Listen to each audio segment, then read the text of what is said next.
The nuclear weapons disposal facility on Shadow Moses Island in Alaska's Fox Ark.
This is Snake.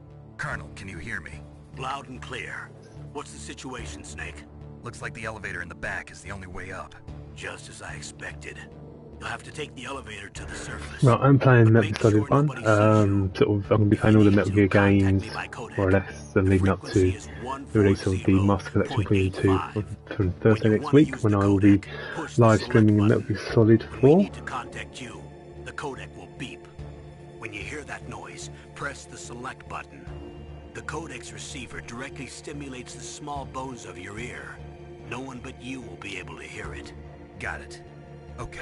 So I'm playing this on normal mode. This is the third playthrough of normal mode, so Snake will have the tuxedo outfit, and Meryl should have a special sneaking outfit, as this is the integral version of Metal Gear Solid.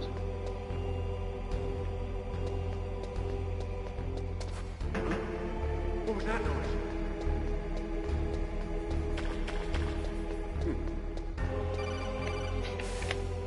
Snake, there's an elevator there you can take up to the ground. You'll just have to wait for the elevator to come down. You better hide somewhere.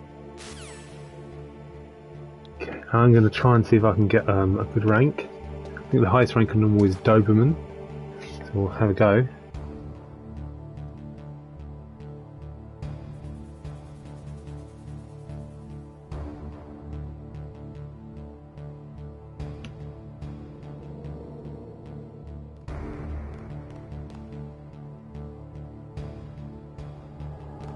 Just got to move while this guy appears there.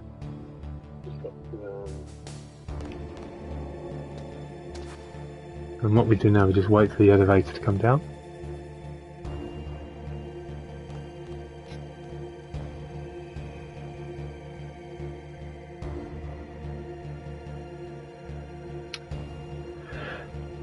But yeah, so I'm looking forward to the Volume 2, which is going to have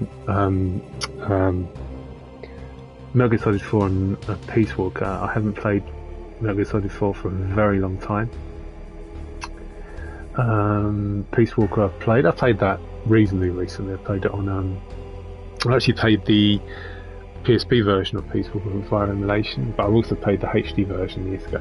So just really looking forward to those games. So that's why I'm going to be sort of playing Metal Gear Solid 1, 2 and 3 over the next week or so. Apparently the Master Collection Volume 2 is also going to have the Game Boy game Metal Gear Ghost Bevel, which is a similar to like MSX kind of quality game, but apparently it's really good. I've never played it, so I'm looking forward to giving that a try. Just wait for this guard to come out.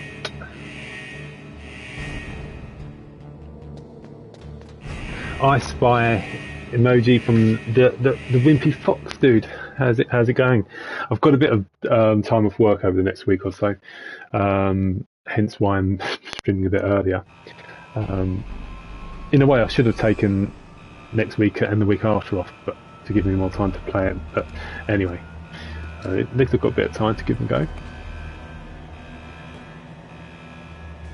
You notice on Twitter I've been getting quite a lot of likes and comments and stuff because I'm passing my knowledge of this game. There we go. So because it's the third playthrough, on the same difficulty setting, I've got the tuxedo outfit, which doesn't really do anything, but it's just, you know, Metal Gear games have always had this kind of James Bond kind of feel to them, so that's kind of an acknowledgement to James Bond.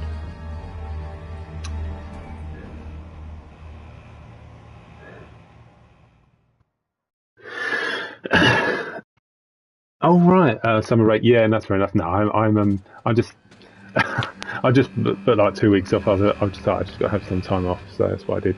But what's cool about, because this is the integral version, because the integral version was released. It's weirdly, because originally the Japanese version of Metal Gear Solid 1 only had one difficulty setting, which is basically that very easy mode. And then they released the integral version, which has basically got Japanese subtitles. Obviously, you can change them to English, but it's got basically it's got 5 different difficulty settings. It's got, you know, you can do a first-person view mode where you can play the whole game in first-person view, which is crazy. There's other things as well, and one of the things is that when you do a third playthrough on the same difficulty setting, you get Snake gets the tuxedo, and Meryl gets like a proper sneaking suit, which I have to admit I've never seen before. So we'll find out. If I want to get the highest ranking, I need to start skipping the cutscenes because I'm taking too long. There are only 18 hours. Anyway, let's move on. Anyway, yeah. What about yourself, Wimpy? Will you be getting Volume 2? Or? Oh, yeah, Meryl is the go. Absolutely.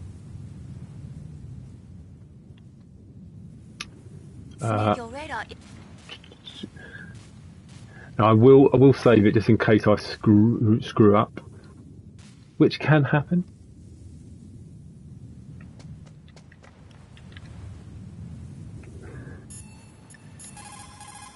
I always like this save system where you have to contact Mei Ling to save your game. That's something that was removed from Metal Gear Solid 4 onwards, which was kind of a shame.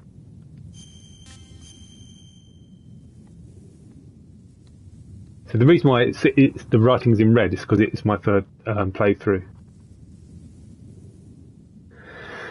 Yeah, you're right.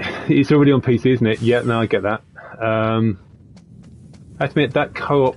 I don't know what to think about the, the co-op mod in MGS1. It sounds really cool, but I don't know. MGS1 co-op? It's kind of crazy to me. Could be fun. But they've added things to it, haven't they? They've added so they've like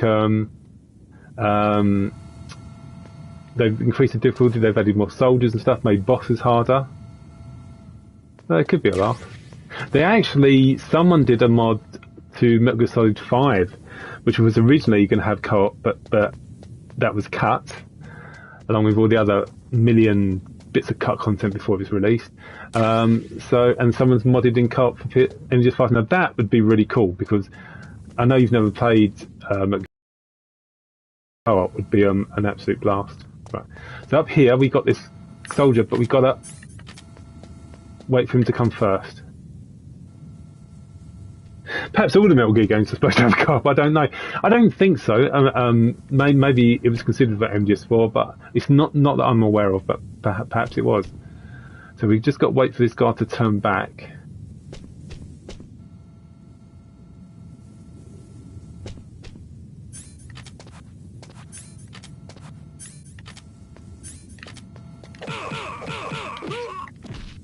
So we just go now. He won't see me if he gets up, and off we go. Oh, he was supposed to be playable in MG4, was he? I mean, maybe. I mean, so when before Metal Gear Solid 4, I mean, I do remember this. Before Metal Gear Solid 4 was released, and this is back in 2008, there was a little Konami or Kojima more specifically released a little teaser, and it was a teaser using Metal Gear Solid 3 graphics. So really, it was Naked Snake, and it was like it was a teaser where Snake and Raiden would fight over the main chair, and basically they fight. Snake wins, and then he's the main chair, and he's the main playable character. And everybody cheered about that because no one liked playing with Raiden whatsoever in Metal Gear Solid 2. So the fact that he was the main I thought there was a cutscene. No. So the fact that Snake was the main character in MGS4 is what people prefer. But hey, do you know, it would have been really cool, wouldn't it, if you could play as Raiden? Because remember, Raiden, in MGS4, it's Raiden is apparently supposed to have rescued Sunny from the Patriots. Bit of a spoiler. You know, Sunny is like, well, I won't say who Sunny is. But obviously that never, because originally the Raiden game, was, which turned out to be Revengeance, was going to take place before the events of Metal Gear Solid 4, not after. It's just the way they were going to do it. So, yeah. Interesting though.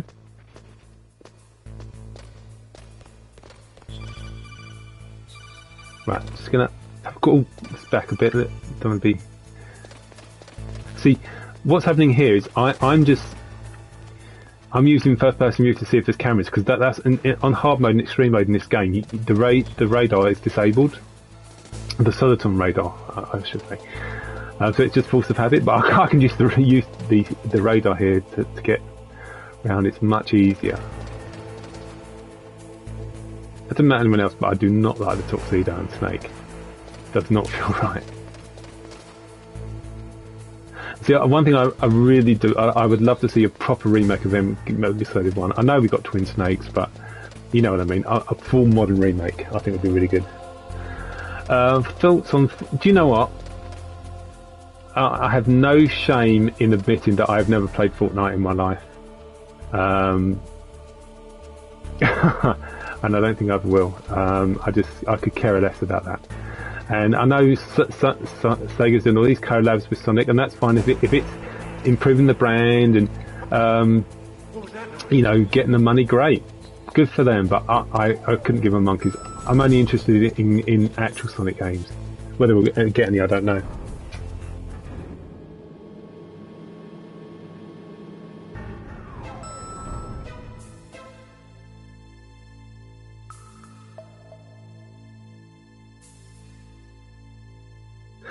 I mean, in terms of Metal Gear Solid 2, I mean, yeah, do you know, I mean, I agree. I know I've sort of wound you up before saying the graphics crap, but this game is phenomenal. It is, and I only play the integral version. It is the absolute best version to play. Anyone who plays this game, play this version. It's got everything. Now, MGS2 is a fantastic game. I've played that to death. You've got lots of things. You've got those dog tags you can collect, which is really challenging. You know, you collect all the dog tags from the enemies. You unlock, you know, things like stealth, camo, you know, infinite ammo, that kind of thing. It's a, you know, if you want to go for the highest, the big boss rank in Metal Gear Solid 2, it's harder than MGS1. It's brutal requirements. It's a really good game, but the only thing about Metal Gear Solid 2 is some parts of the game are deliberately boring, and some of the story, especially the dialogue, is kind of cringe. Deliberately done by Kojima, by the way. He did it. He knew exactly what he was doing. So that's why a lot of people often say there's boring bits in MGS2, which there are, but a lot of the game is so good. And I actually liked Twin Snakes when I finally played it a few months ago. I know it's based on like the Metal Gear Solid 2 engine, but I still think it was good. But it's such an amazing game. It does need a modern remake. Metal Gear. So we'll see. You knew? Oh yeah, sorry, yeah, MG2. I mean, you're right. Sorry, sorry, I was talking about Metal Gear Solid 2. Yeah, I mean, Metal Gear 2. I mean, the thing about Metal Gear Solid 1 is it has a lot of elements from Metal Gear 2. A lot of the things are just pulled straight from it. You know, things like the you know, the card key, the shape memory alloy, and a lot of themes throughout every Metal Gear game are always reused. So it's not, you know, it's quite common. Naomi, the chief. Metal Gear Solid 3 and Metal Gear Solid 2 were both released on the same console, PlayStation 2. So I was of the impression maybe Metal Gear Solid 3 looks a bit worse than Metal Gear Solid 2 because Metal Gear Solid 3 has a lot more different, you know, whereas Metal Gear Solid 2 is based on like I suppose I don't know. One's a tanker, the other it's a tiny little, you know, sea structure. Metal Gear Solid 3, it's got all sorts of different terrains, you know, grass, desert, all sorts of things. So I don't know, it felt a bit rough, really. I mean, one thing's certain, the Delta remake, really, that looks great. So let's save that. Okay, we're just waiting for Meryl to open the door. Yeah, maybe there were improvements. It could be that the engine they used to make Metal Gear Solid 2, they improved it. So that's a fair point. But I mean, Metal Gear Solid 3, it's a funny one because combat in Metal Gear Solid 3 is encouraged with CQC, but it is generally trying to get close combat with enemies is actually quite tedious to do. So that's why I much prefer stealth. Anyway, I've got to concentrate now, see how I get on.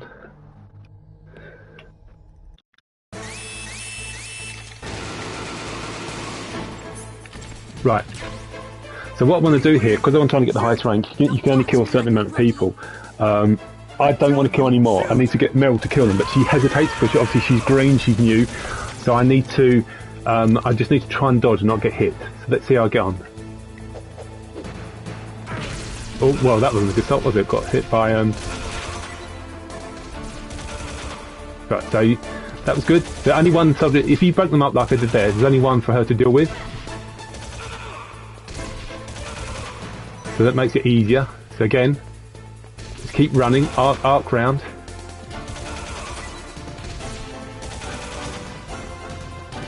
Now the problem here is they're going to throw 3 grenades. You have to stay at the door.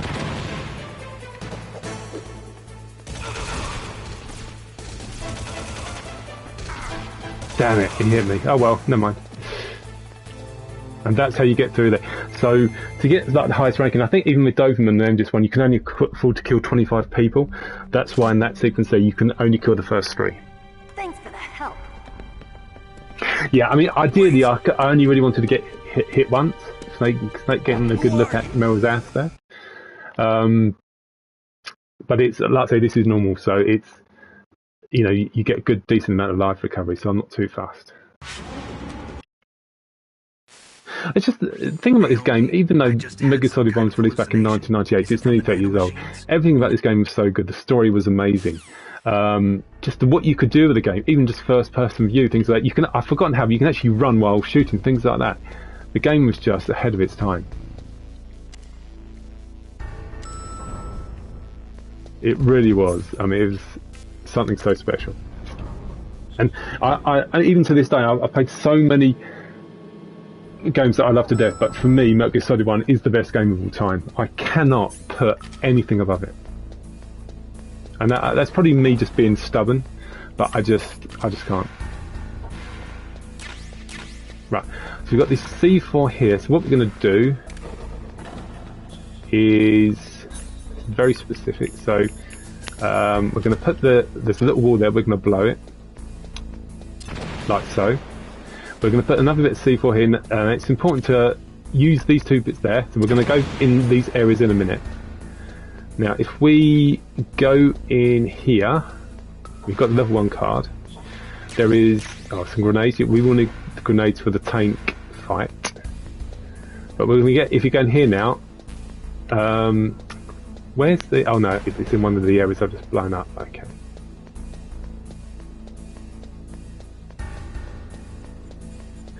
I haven't played Snatcher, nope. I have to admit I've not played that yet. So you've got to be careful here of the you can, if you fall in those things you die. They're just like bottomless pits. Oh god, careful there. Anyway, so we picked up some more C4, which is good. We're just going to go in here. We've already got 3 stun and 3 chaff. There's more stun and chaff in here, but we can't pick them up yet because we need for our capacity to increase, which it does after beating the next boss. It's a sequel to MGS1. Do you know? Oh, MGS. Oh, see, I get confused. MG1. Okay. If they just straight ported to PS5, I'd play it in a heartbeat. Right, so we're just going to blow that. Now, the reason why I collected the extra C4 is because there is. I mean, I've already got the camera from an earlier playthrough, of course. The camera is here. Whoa. But if you wanted to get the camera is and I'll show anyone else who's watching, probably just you and me, what it is. So obviously this is where Ocelot is waiting, but if you see here, there's also a painted wall there. So if you blow both, You go through there later, and you to get the camera. Oh no, it didn't blow up. Why didn't it blow up? Why didn't it blow up? Was I not near? Oh, anyway, who cares? Doesn't matter. I've got it anyway. You can't use your radar.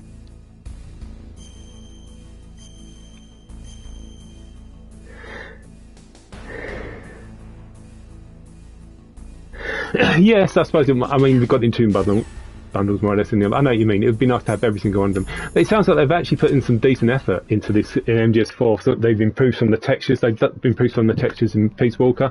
Some of the things like apparently there's some weapons you could unlock via passwords in the original MGS4. I've forgotten about that. But they've changed it so that you have to take pictures of certain locations in game to unlock these extra light weapons and stuff, which is kind of neat.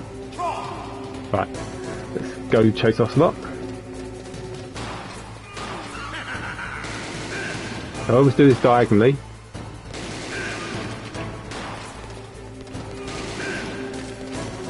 The technique I just sort of taught myself. Now if you look, he's out of bullets right now, so he'll talk briefly as he reloads. He's a bit too far ahead now, so I can't shoot him diagonally, but he will slow down eventually.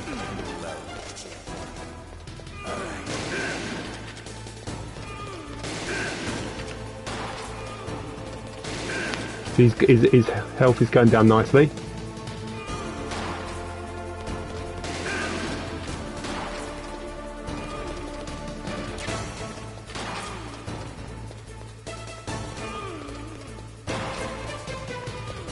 He's still a bit too far ahead.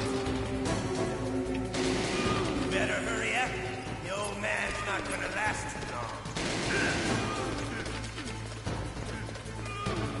Don't you want to settle this? Hiding won't help you. I understand. Done. See? No damage. So I think that's a pretty good technique. That works in extreme mode as well. Can you talk? You need to find Hal Emmerich, one of my employees. Yeah, the problem is with MGS4, I'll probably play it once or twice. I'll play it once, try and get the unlockables. I'll play it twice to get the big boss rank. I think MGS4 isn't the most complicated game ever. I don't think it's too difficult to get the big boss rank. I could be wrong, but I've done it before. So I'll probably do that and then I'll put it down. Peace Walker, of course, just to do one complete playthrough. You know, you play it for days and days and days. Fortunately, they are bringing back. There's no cross-play, but you do have online play with other people who have obviously that. For me, it'd be up with PS5, and that's good because be able to play. You know, Colonel, are you listening? You know, as we did co-op. You know, it's generally a better experience. You can beat Peace Walker solo, which is what I've done a few times before. But generally, it's just a bit quicker, the co-op. It's just a bit more of a laugh. There you go, see that? Full health.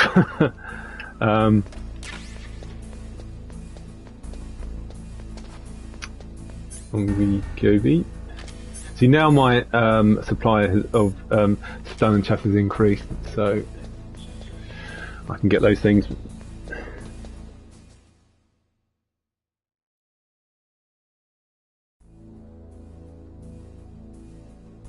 Yeah, I mean, obviously I would prefer to play, in a way, Peace Walker solo because normally Metal Gear Solid games are solo, but when it was made, Peace Walker, the intention really was always to have co-op. I wouldn't be surprised if... but yeah, you got to do it co-op. There's no... You know, there's no other way really. No better way to do it. And of course it's weird because any kind of normal level you can do 2-player apart from the bosses where you can do up to 4 players and co-op. And that'd be nice because some of the later bosses in that game, you know, can take forever when you first play them because your weapons aren't particularly powerful. But I'm just going to wait for this guard to go.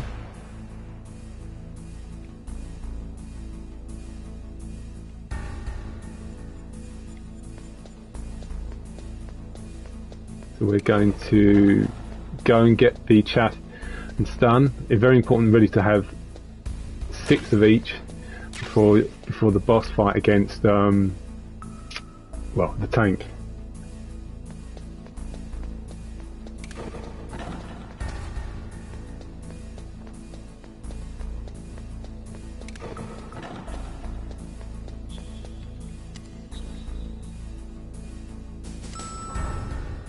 You're talking about the bosses in Peace Walker. Oh yeah, we wanna contact Meryl first, don't we?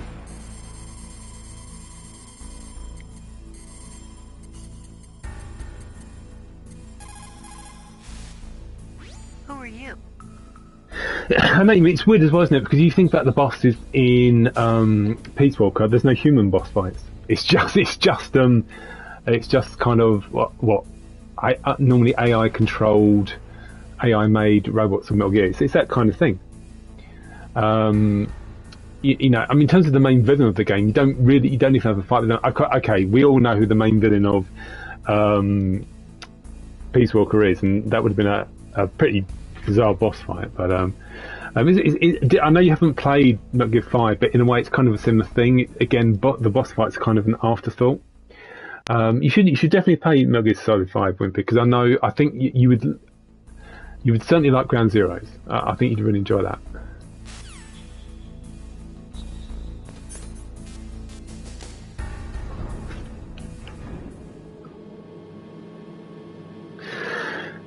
But yeah, I mean, Peace Walker is... I like the story of Peace Walker, but again, and I appreciate it was on limited hardware, but the whole point of repetition, replaying missions over and over to get more powerful weapons and stuff is tedious.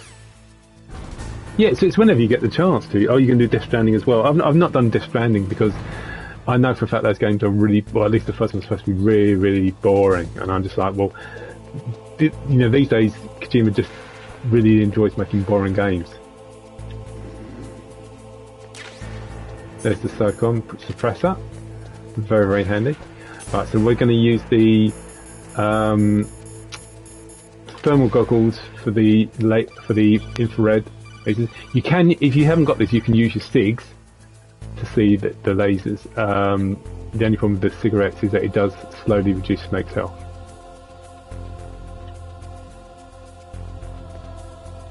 Apparently, when they made the games, Konami didn't like the idea of Snake having cigarettes, but when the dev team made it so that Snake's health reduced when smoking, Konami thought that was really good.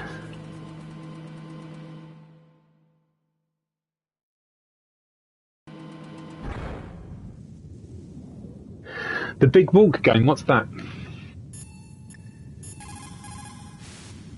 What's up, Snake?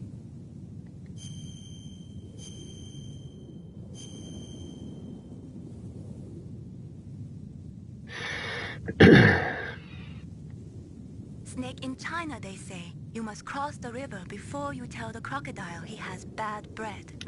Okay, I don't know. Yeah, I mean, I've never heard of that. That's the first time I've heard of it, so probably not that fast. If at some point, if we want to see if we can get this, if you want to see if we can get this, the Metal Gear co-op thing working, that'd be kind of cool. Oh, and yeah, something as well. Oh, I did say it, didn't I? You know how I wanted to play Rayman Origins with you. You know, when the new version is released later this year, it's not going to have online play. You know, it's not going to have online co-op like the original did. That's so lame. So we can't even do that. So we'd have to stick to the original version, you know, which is on PC. So with the tanker, first thing I do is I throw a stat chaff grenade. Yeah. So you know, Rayman Legends, right, is getting remade. You know, it's going to have like 3D sections. It's going to have an actual story. Well, they've remastered Origins, so they haven't remade any cutscene Origins. They've just remastered it, and it's been included with Legends. So it's just they're not even going to release this new version of Origins separately. It is included with Legends, but it's quite a cheap. Gotcha.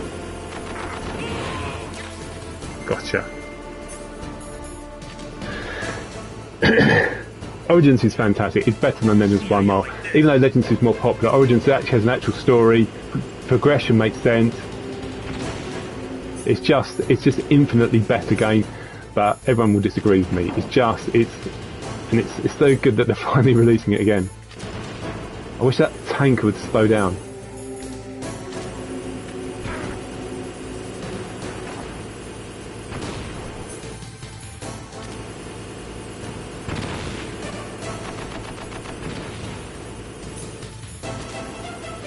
This tank is giving me grief today.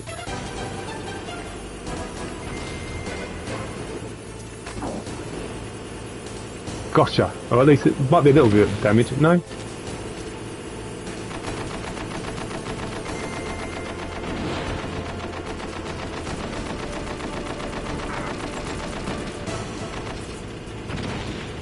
He's relentless, isn't he? He just kept firing. How about that? Right, didn't...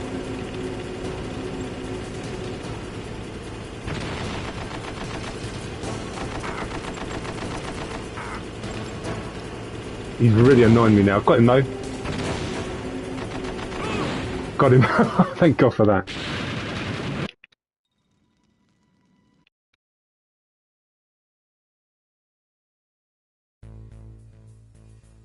I think I could place claymores to slow the tank down. Probably something I should look at more. Anyway, that's done.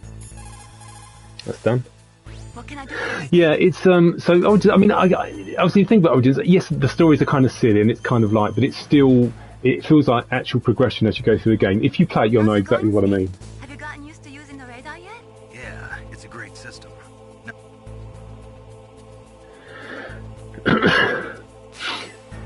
I mean, my kind of first game I played was the first one, Metal Gear Solid 1. I didn't even know about Metal Gear 1 and 2 until 3 was released. I mean, I'm sure the MSX games were good, but not everyone owned an MSX, so it probably just wasn't particularly widely known back then. You know, people were like, oh, there's a game called Metal Gear, who cares, kind of thing. It was Metal Gear Solid that really changed everything, I think. Right. So, fortunately, this... the place I'm doing at the moment has the normal guard patrol routes. When you start a new game in the integral version of Metal Gear Solid, it gives you the alternative guard routes, and then the next playthrough on that complete save file, then you just get the normal guard routes. The alternative guard routes makes it a lot harder, really challenging. Whereas this one, for example, is a cakewalk. It's not on the alternative guard routes.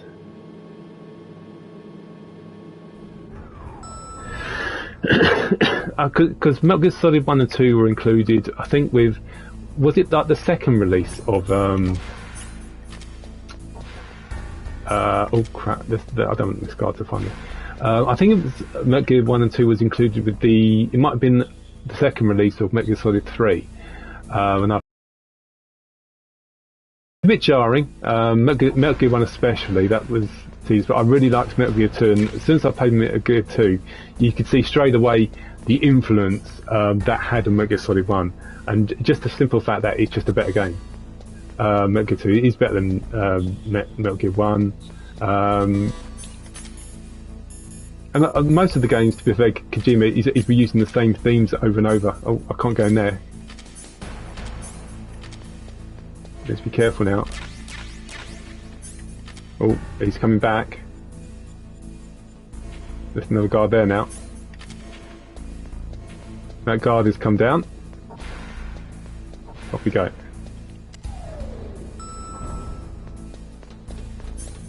Down we go.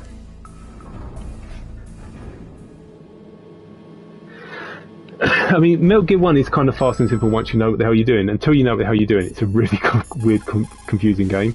Because a lot of the time you're just like, you've got 7-8 doors on screen. Which door does the card unlock? And it's very hard to memorise. I think it's easier to memorise Metal Gear 2 a bit more, just because of the layout, the way it's designed.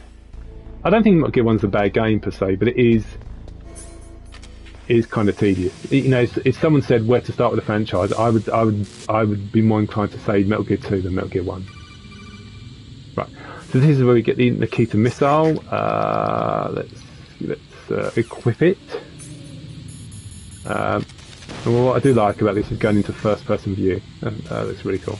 I think the first time I played this game, I didn't realise you could go into first-person view.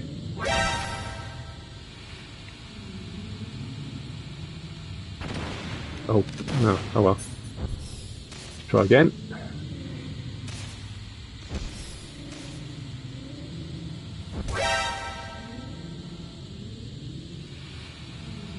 Should be right this time.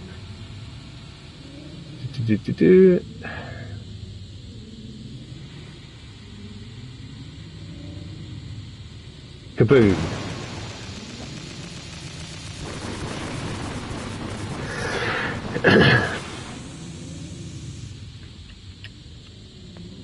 Right, let's let my O2 replenish.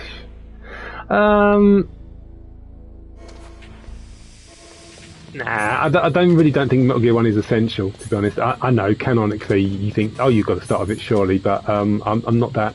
But I've equipped the stealth just out of habit. It doesn't affect your rank in this game. You can use the stealth. You almost kind of need to in extreme mode. So me equipping the stealth won't harm my ranking one little bit. What was it? Yeah, I've never played Snatcher. Do you know what? I know this is really bad of me. In the Volume 1, Master Collection Volume 1, not only did it include Metal Gear 1 and 2, it also includes I think the SNES version of Metal Gear 1, which I don't know how different that is. But it also included the alternative Snake's Revenge, which is like an alternative to Metal Gear 2. I've never played it. I thought I'd play it like yesterday. I loaded it up, and the controls, everything, how to navigate the menu was so unnecessarily complicated. I was just like, yeah, I can't be bothered. So I'll come back and try it another time. But I've never played Snake's Revenge. I don't know if it's any good or not. So.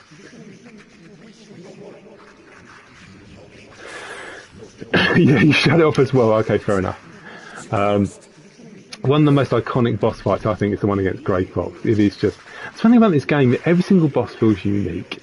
Nothing feels repetitive, and every boss, you just any boss you kill in this game, you kind of feel really sorry for, because you hear about their tragic backstory, and it's done in such a way that it's just really it's so fascinating. Whereas MGS 4, you get the backstory after you killed the boss, and it's just not the same impact. It's not even in the first person. Also, for the third playthrough, for some reason, Grey Fox is red. Instead of the usual slightly orangey colour, he actually comes out red this time. It's a bit weird, isn't it? But now, make me. But it's full and red this time. I don't know if I prefer the full red or not, or the more faded orangey colour. So straight away, put your weapon away.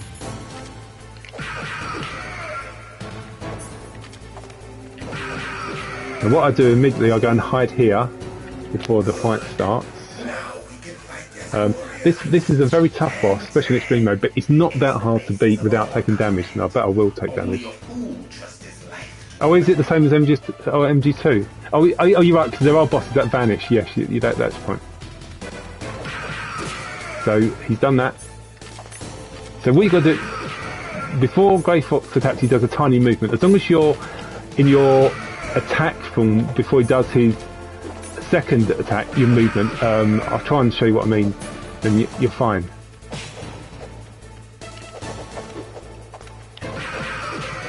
So, yeah, that coming. So he's going to do that. That's like the insta-kill kind of attack where it does massive damage. You can always use your weapon thing there just to control movement. See, so that bit, I mean, I know it's normal mode, but yeah, it's not that hard. Oh, is that what it was? He's supposed to look like Spider-Man? I never knew that. I suppose that kind of makes sense, doesn't it? Now, we know where he is, but he's too far away. I won't get there, because if you don't get there in time, he will then do a quick attack, and it's very hard to avoid taking damage. So what I'm going to do, I'm going to wait for him to run to me, and then do that. I'm here, Snake. Do you know, I'm going to hide again. He's probably at the bottom right of the map.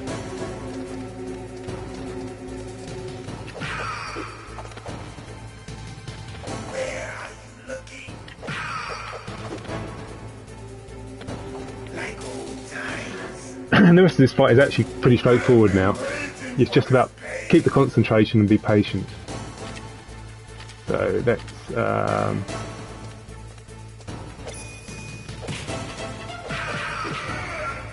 sometimes it's easy to put thermals on. Hurt me more.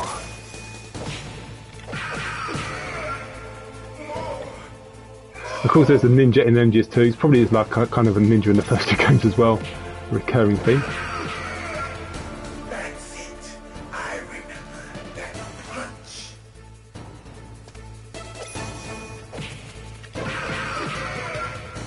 Do you remember, Snake? The field of battle. The clashing. I just love the amount of talking you get in boss fights in this game. Just from the bosses. It's just... That's good, Snake. Raiden was at a clone of gay fault. I was going to say gay fault. So he could be gay. Yeah, I mean, perhaps that was a slight intention because you know you do kind of get the Raiden in the Metal Gear Solid 2 substance version, the second release of it. You got all the extra kind of VR missions, and you get like Raiden, then you get like Ninja Raiden, that kind of thing. So I bet it was a bit, maybe a bit of an intention that it's kind of supposed to be a bit like Great Box. Right, so now we're going to get those chaff. Right, he's going to go to the middle now.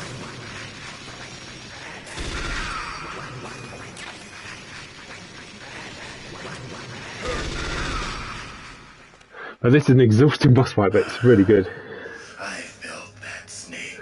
I can't. Well, what's the name in MGS3? Isn't it like it's something Rykov, Major Rykov? He even has a tiny bit of dialogue in MGS3, but I don't think they brought back the voice actor who did Raiden in MGS2, Christopher something. Yeah, no, the Raiden in MGS3 was because Kojima became aware of everyone disliking that you play as Raiden in MGS2. And so he added it in there as a joke. In fact, at the start of MGS3, in the original version of MGS3, it asks you, do you like MGS1, do you like MGS2? If you select MGS2, then when the game starts, Snake or Naked Snake arrives with the Raiden mask on. And you get an extra cutscene where he takes the mask off before he then goes and gets his backpack, which is really cool. The truth is, I don't know about Japan, but no one seems to like Raiden here. It wasn't. I don't know if it was the character design which was bad. I mean, Raiden's hair Rex is in the underground. cut in MGS2 wasn't amazing, and he does have a kind of Japanese design kind of vibe to him. But it's just people didn't like. I don't think it was Raiden specifically. I think it's more because of the story and the dialogue. You know, Raiden a lot of time he's whining, he's moaning, Something's wrong. and you know he wasn't the badass. You know, the badass Snake in that game. So, you know, you kind of wish you were playing a Snake instead of Raiden, which is what I think I did as well. But you know, the thing is as well, Raiden moves better than Snake in MGS2. Raiden has more movement. You know, he can move more quickly, really, with Raiden. You know, Snake can't do somersaults. I think somersaults, whereas Raiden can. Things like that. So Raiden is by far the better character to play with, but it's just not the same. Anyway, we beat that boss, no problem at all.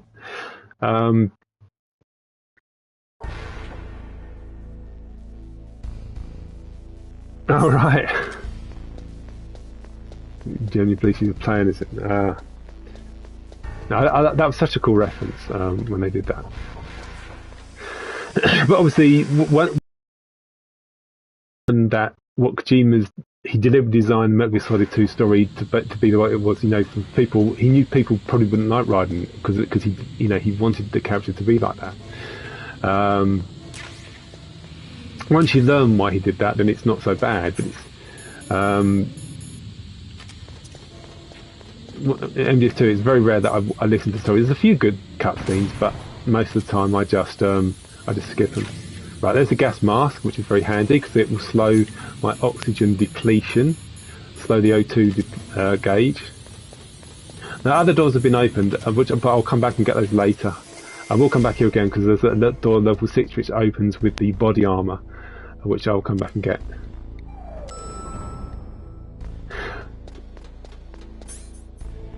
Do you know, I'm one of those people who've never really, you know, when you say that, oh, someone's going to appear in Smash Bros or Fortnite, I'm just like, it's not the actual game. You're not playing like that player. It feels very, very superficial. I just never like that. Right, we need to find Meryl now. So we need to. Right, you can tell that's the way she walks because of well, the way she walks because she's a girl. So you just go, "Hi Meryl, how's it going, babe?"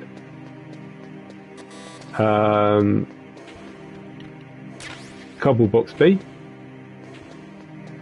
So what I'm going to do here, I'm going to count 1, 2, 3, 4, 5, 6, 7, 8, 9, 10. It should guarantee that when we see Meryl, she's not wearing her pants. Well, she's not wearing her trousers or whatever they are. That's the second. Or is she wearing the special? Oh no, there she is. Look, she's wearing the special outfit. That's the sneaking outfit I told you that she would wear. That's basically the snake's outfit. What do you mean? That's bizarre. Men aren't allowed in here. I had no idea you were so feminine. This is no time to try and hit on me, Snake. Alright. That's fair enough, a lot of people do like Fortnite. Anyway, let's move on. Got Okay, let's go. In a way, I'm playing normal mode. Normal mode really is not really challenging enough for me because I'm used to playing these games. I do play them, when I first play them, I play it on normal, but then I just play it on the harder difficulty. So really, hard mode or extreme is more my kind of style. That's strange. There's no guard. What happened to the music? Yeah, I mean, MGS4's writing was poor. I mean, so if you look at the writing credits for Metal Gear Solid 1, 2, 3, Peace Walker and 4 Peace Walker and Metal Gear Solid 5. Kojima is credited as a writer for all games because he was very heavily involved in all sorts of aspects of the games.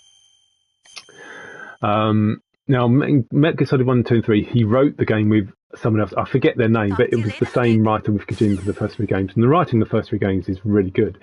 But then the guy who co-wrote the first 3 games with Kojima left and someone else started writing and it just wasn't the same. And that's why I think the writing in MGS4 just goes downhill. It's one thing I liked about MGS3. It was much more exciting cutscenes. More, you know, the boring cutscenes of MGS2 were gone. Thankfully, in MGS3, it was just the cutscenes are so exciting. But unfortunately, in Metal Gear Solid 4, they went backwards and went to the boring cutscenes again. So now, let's go in there. Let's get a few more supplies. Right. Let's go take down a Psycho Mantis. Well, it really felt, you say fan fiction, it really felt badly written. And I don't think Kojima did that. He deliberately made some parts of MGS2 story tedious and cringe because he's just weird. But he did that with MGS4 and a lot of people didn't like it. Hi, Chris, no, I have not got any mods running. This is I'm playing this on PlayStation 5 actually, but this is the integral version. So when you do the third playthrough of on any difficulty, Snake gets the tuxedo, and Meryl gets a special sneaking outfit. So yeah, it's just for the third playthrough. Well, that's it. It is absolute overkill. I mean, what annoyed me even more was if Metal Gear Solid 4 came out 30 years after Metal Gear Solid 1, you could understand the nostalgia. A lot of people would like it. But the problem is Metal Gear Solid 4 came out 9 years after Metal Gear Solid 1. It's just not necessary. You know, even if you remember, Wimpy, in Chapter 4 of Metal Gear Solid 4, there's a brief sequence where you actually play the start of Metal Gear Solid 1, the original, just for like a minute, and it's just like...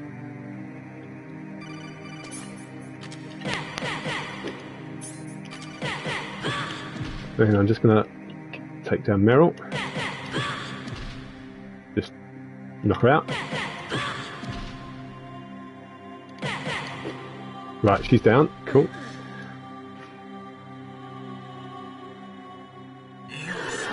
Yeah, that's it. The gap was so small. But I mean, MGS thought it wasn't the game. Kojima wasn't able to make the game he wanted to make because the PS3 wasn't powerful enough.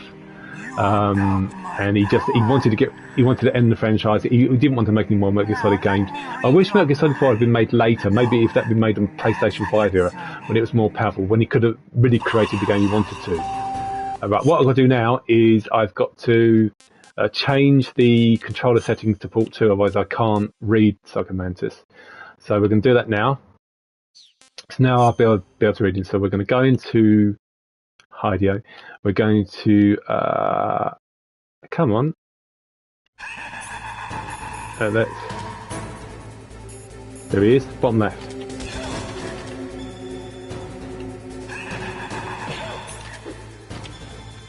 Yes, I need to keep the thermals on, really.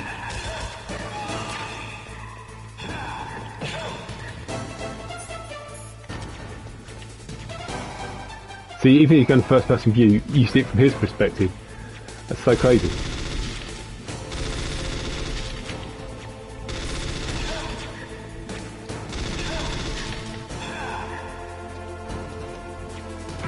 I tried to go down, but it wouldn't let me.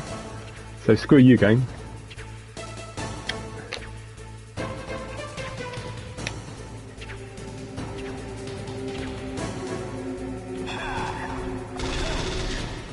Just bear with me one sec. I just want to check something. Just want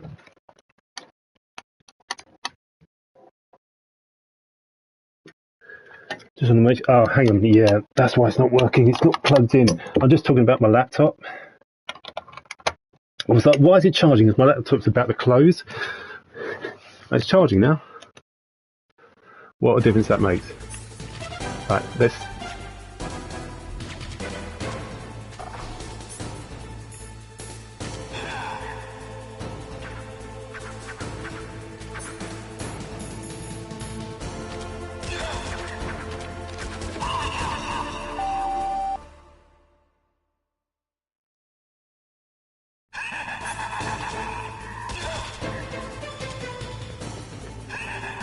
You can do hand-to-hand combat against Psycho Mantis as well.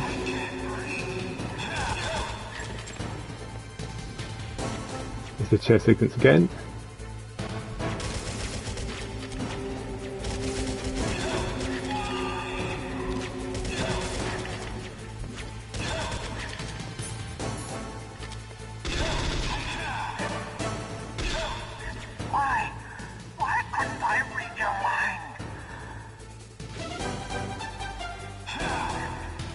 You like the first few chapters? Oh, what are you talking about? Metal Gear Solid 4, Wimpy? You mean, yeah, the chapters 1 and 2. You mean? Oh, I forgot. Mantis texted me as well. Oh, come on.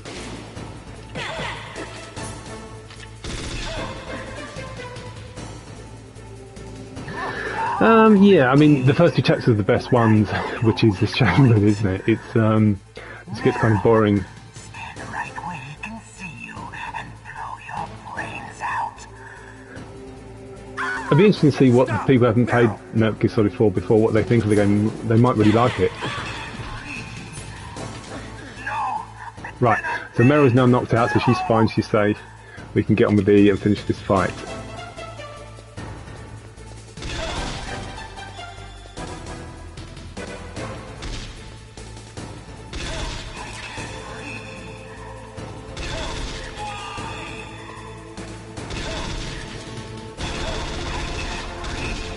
Yeah, everything comes at the same time now, so you just gotta be a bit careful.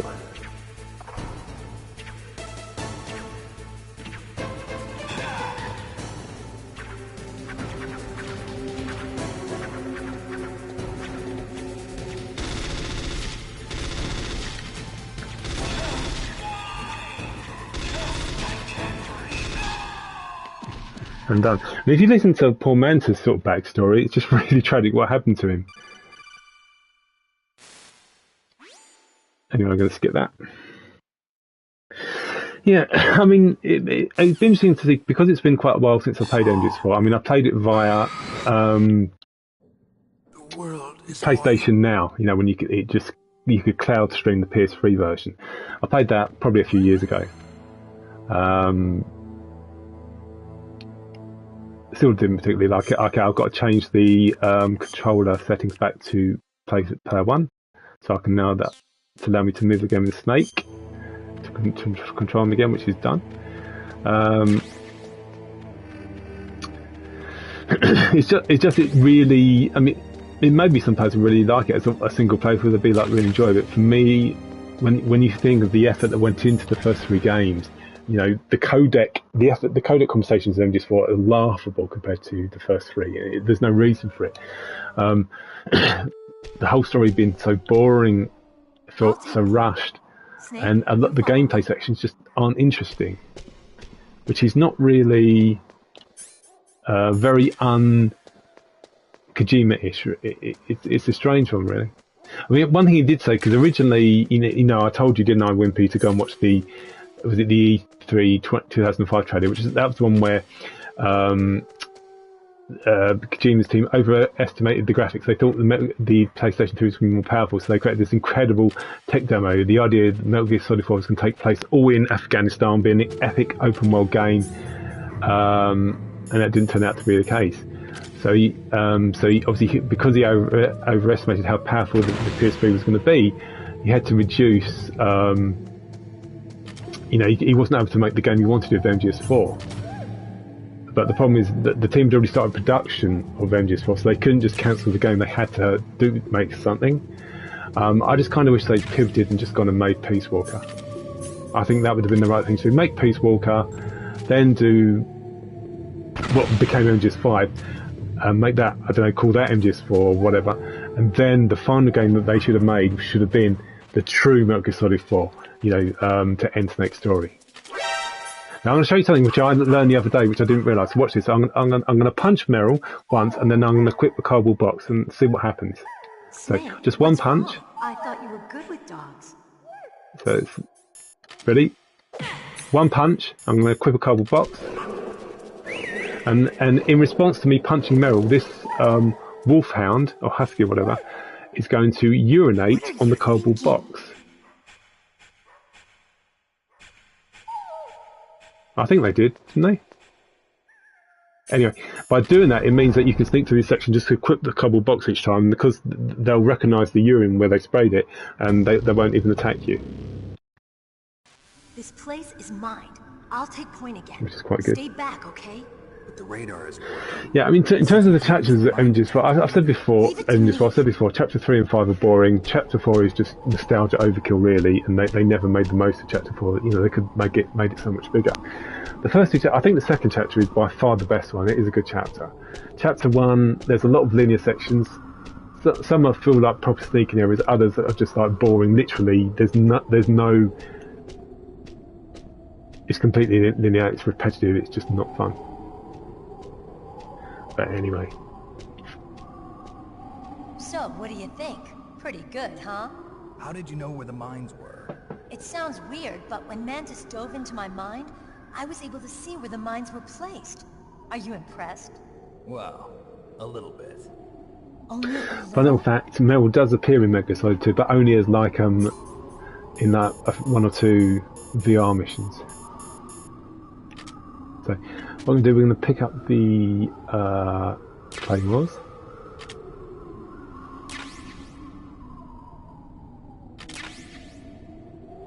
It's the last one.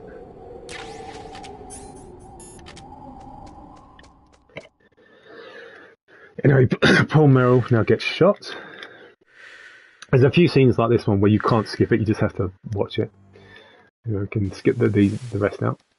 So now we've got to backtrack. Now, one of the very few criticisms that Metal Gear Solid 1 received was the backtracking. I mean, the backtracking in most games, most Metroidvania, type games is always, it's a common thing. So this is the first actual time you have to backtrack through it. It's not really a big deal because by backtracking, other doors that you couldn't access before unlock. So there's more things you can get. So if that husky did urinate on the cardboard box, then he should. Since I equip it, I should be. Let's see what they do. There you go. See that the big one's not even attacking me. He's just they're happy.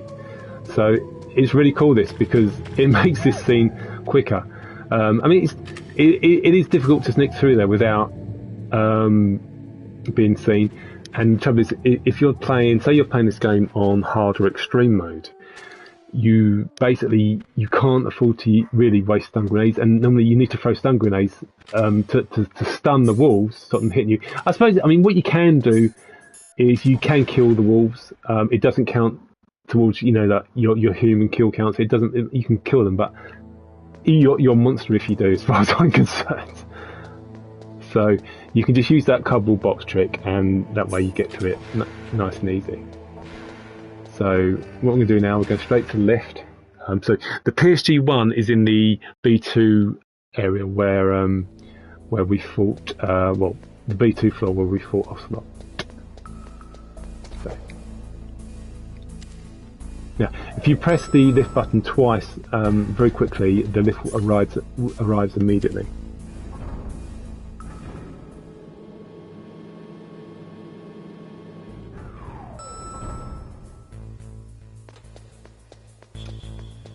If you look at just down there, there's some chaff grenades there, but we're not going to pick them up yet, so we don't need them right now.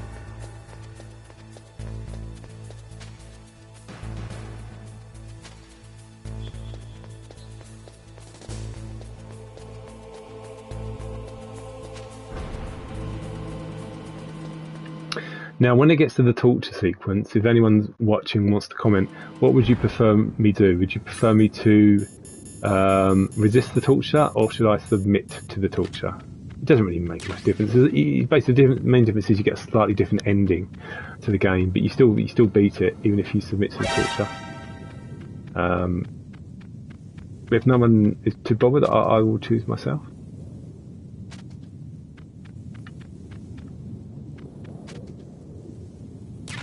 So this is the sequence where we fought the tank. Now it's got claymores everywhere. So if I just quickly go into first person view, I'll show you. Yeah, it's absolutely gone claymore mad.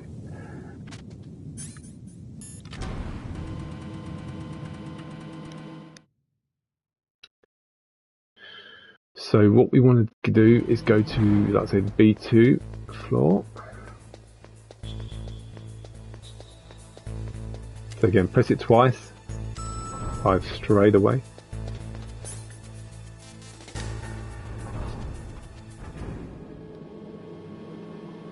Now there's two doors we can access now which we couldn't before. I'm just going to save it because it's quite easy to mess up this particular bit. I think you can afford to have more than one alert in normal mode, so I probably haven't got anything to worry about. So we got the card key 5, which we need to open the door to get the PSG1 rifle, so we can save Meryl. There's also a level 3 card door which we can get into as well, which has got. Actually, let's just going to equip my box.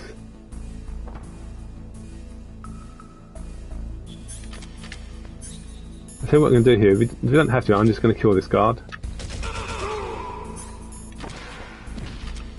If we do this, if we now equip the thermal goggles, you can see it's quite tricky to manoeuvre there. There's the PSG1. Now we've got to get back without triggering the. It's quite difficult to do, but we made it. So that's the main thing. Now, level 3 door is there, so we can go in here as well. And you just got the key to missiles. So there's nothing that we really need, but you do need them later on in the game, but not right now. And unlike other difficulty settings, things like chaff and stun do replenish. So I suppose we could get those again. We've got a bit of time. in like, I think I'm not sure about hard mode, but definitely extreme mode. Any stun or traffic grenades you collect, they never replenish once. What I mean is, if you go back later to the room later in the game, they never return. So you've got to use your chaff and stun grenades very wisely in extreme mode. Right, so we've got that, so we're just heading back now. Now there's no shortcuts coming back. There is a feature where you can use cardboard boxes to travel to locations in the game, but it's really pretty useless in this game. So if you get cardboard box A, which I haven't yet, you can go into the truck right at the very start of the game, like in the sort of snowy area, and you can use that to travel to the storage warehouse, the one where you can't use any weapons. And for that you need cardboard box B, and then later in the game, after where you fight Sniper Wolf for the second time, you can get cardboard box C. So you can travel back to previous locations. You can go back to the very beginning almost the very beginning of the game, which is really cool. So if there's any areas you want to explore, the game allows you to do that. The only thing you can't do is go back to the very start where you're a bit lower down in that little sort of cargo area. But other than that, you can pretty much go anywhere. The thing with lots of games, especially the later Metal Gear Solid games, at some point you get to a point where you can't backtrack. Whereas MGS 1 is the exception to the rule. It's really clever. We're just going to save again. What's up, Snake? What's up, Snake?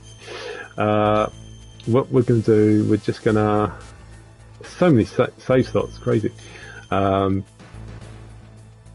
it says 1 minute and 5 seconds, so I'm trying to beat this game in under 3 hours. The highest possible rank on normal mode, which is what I'm playing, is a Doberman.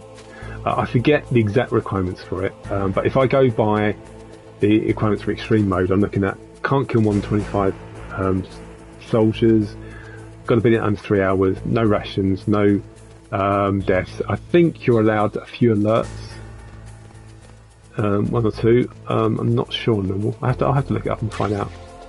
Grenades. You shouldn't really need grenades again.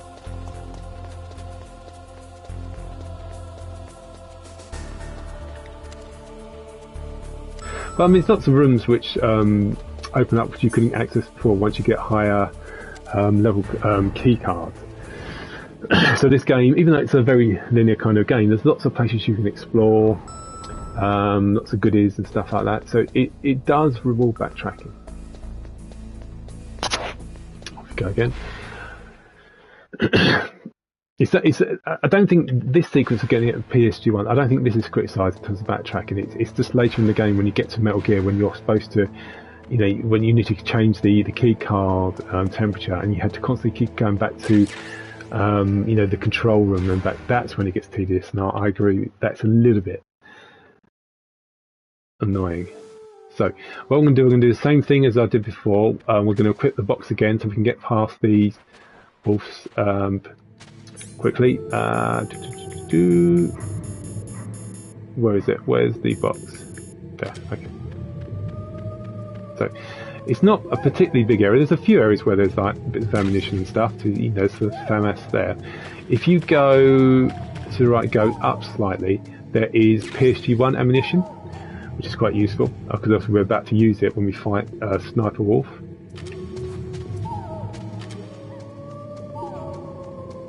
Wrong area. Took the cardboard box off too early.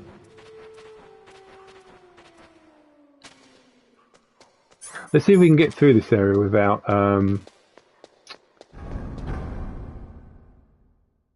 saving. So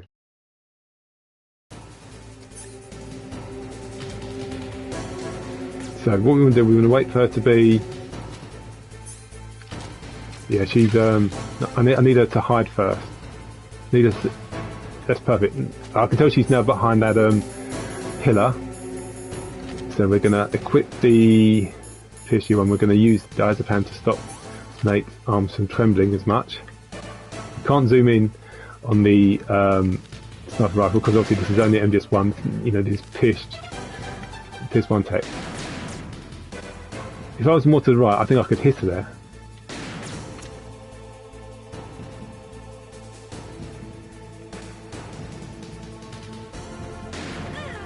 So I'm going to go to the right here.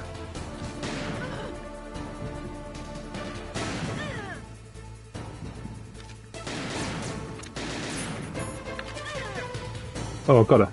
That's good. I thought she was about to hit me, that's why I stood up. So what we're going to do, we're just going to wait for her to go back to that pillar again. I think she's already there. Or is she? No, she's not. No, she's down. Avoid getting hit.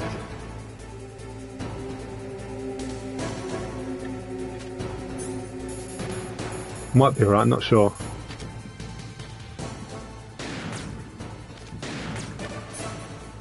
She's going to hit me. Yeah, she did. Okay, let's get up. Let's just wait for her to hide behind the pillar.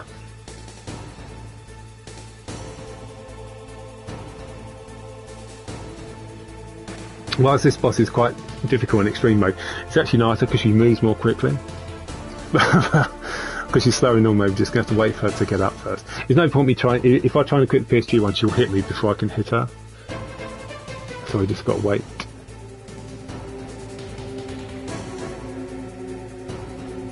Come on, Sniper, stop moving. There we go, she's doing something now.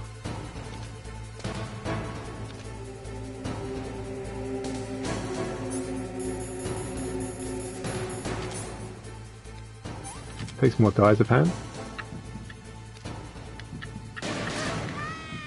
Gotcha.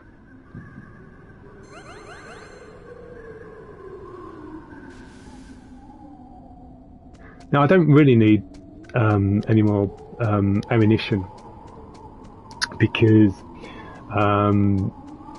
whilst you do have another fight with Sniper Wolf late in the game, you can use your PSG1 ammunition. Then I don't. I tend to use the Kita and these any Stinger missiles I've got left. So you can go up here if you want. You can actually see her blood where you've injured her. That's quite a interesting detail. And now we're going to go. So what I'm going to do, just because I'm going through this playthrough pretty quickly, I am going to submit to the torture. I know, shocking, but that's what I'm going to do. And then we're going to move on. Because I'm trying to make this game in under 3 hours as well, so really, you can sort of try and not submit to the torture, but it makes it very difficult because it wastes quite a few minutes. And the 3 hour time limit bit for getting the highest rank on this difficulty setting is very, very tight in MGS1. You might not think it, but it really is.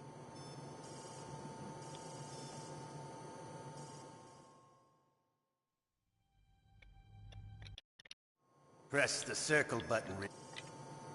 First time I played this game, I didn't realise that you could resist the torture. For some reason, it does explain how to resist it, but I thought you just had to submit to the torture. So I didn't realise the first time I played this game you can actually get a different ending. So when I finally learned that you could, I was like, wow, that's interesting.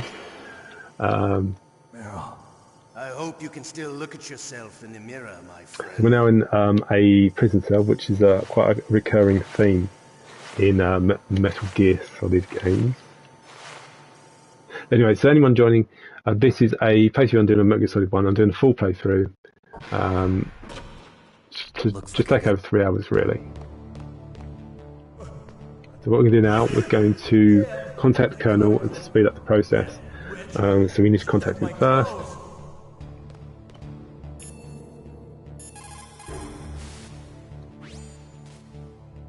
We have to just skip all this. So in terms of escaping the cell, there's 3 ways to do it. At some point, very soon, the guard will have a bit of bowel trouble, so he'll race to the toilet.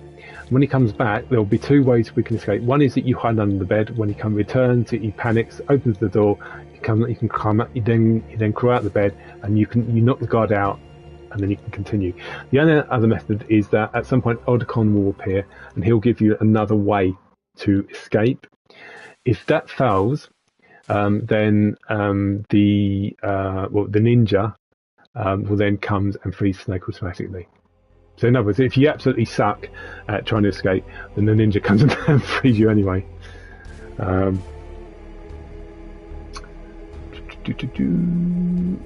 This is a long codec conversation. Just trying to skip it. Unfortunately, it's not like Metal Gear Solid 2, 3 or Delta. You can't just skip all the dialogue just like that. You have to just cycle through every bit. And there's the guard. If I do, he just reacts. Shut up. Right.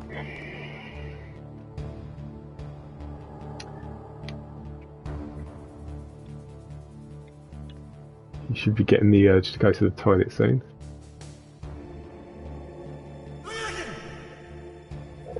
Now he's got a cold, which is quite interesting because, oh, there we go. Now he's gonna need to race to the bathroom.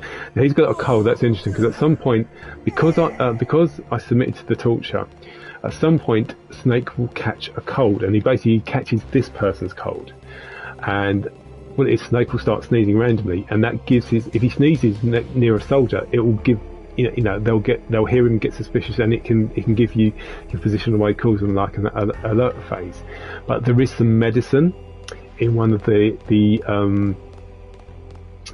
storage buildings that you can use to get rid of the cold. So there's Otacon. So he's come here to give us some catch up and a sniper wolf handkerchief. It's me. Oh, jeez. He's coming back. See you later. Wait. So what we're going to do here, right, just make sure it's the punch and kick is circle. So we're going to equip the catch up and use it. So the idea is the guard's going to come in and think, oh, Snake's dead or something because he's got blood everywhere, even though this is just tomato ketchup. Tomato sauce or whatever you want to call it. So when the guard appears, you have to attack him very quickly. Otherwise he'll escape, go through the door and lock you in. So you hit him 2 locks like that, and now he's just down. He won't wake up now, so you're fine.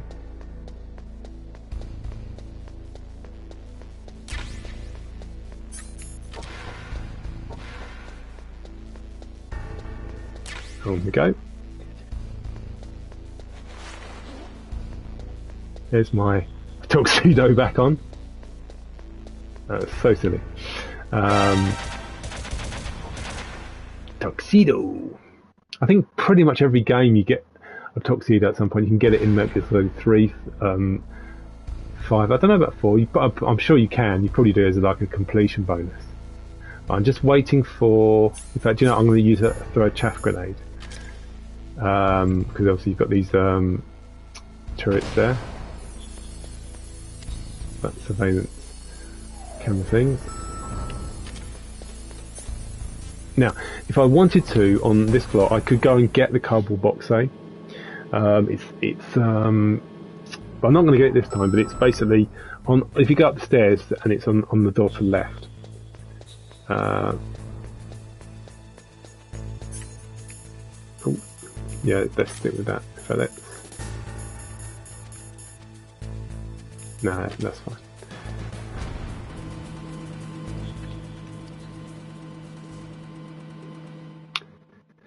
So as before, then we still got the claymores everywhere. So we're going to go this way. The only real sort of claymore you need to well, you can't avoid is that one. The rest you can avoid. So that's why it's a good idea to go this route.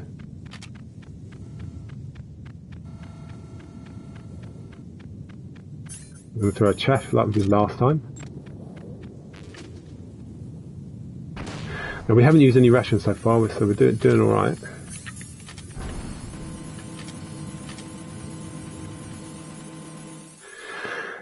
What I will do in this playthrough, I'm going to show you something which I learned later on in the game, where you can destroy like this thing that you normally have to. I'll explain later. It's after the snowfield where you got this thing you have to sort of.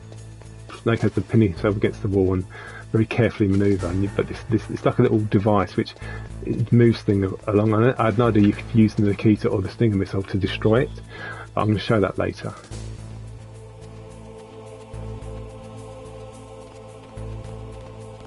I probably shouldn't have mentioned it now because there's no way you'd understand what I'm talking about. Anyway, let's keep moving. Now,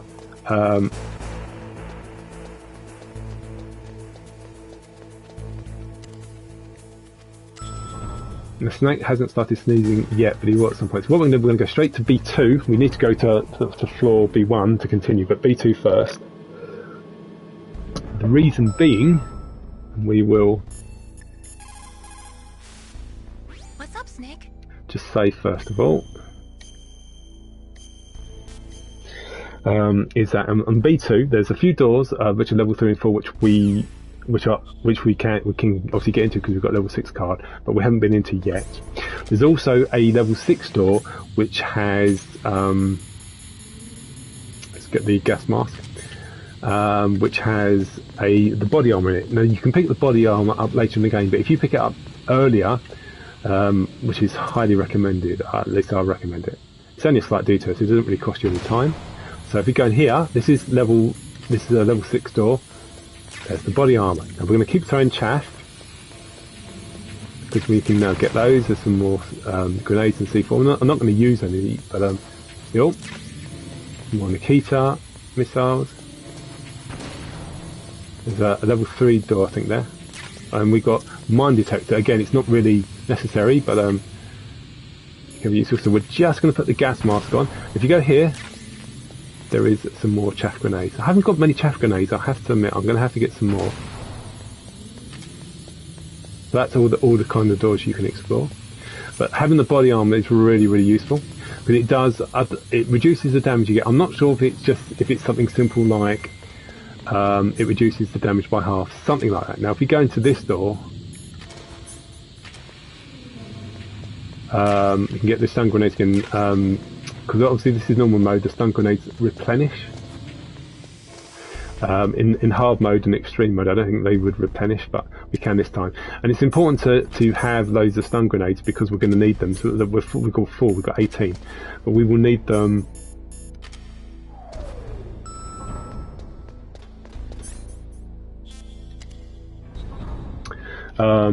shortly. Because I'm trying to do get the highest rank in normal mode, which is the Doberman rank. So if you go in here, level 6, medicine, I'm going to take it. I haven't started sneezing yet, but we're going to take it anyway. So I can't be caught now by the guard sneezing. It's good to go back to these doors because, like I say, the items are replenished. The diazepam is useful to get that again.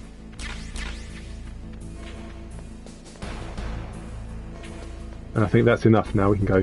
Don't forget there is another guard in the toilets top left, and he at some point will come down. So you need to keep an eye out for him.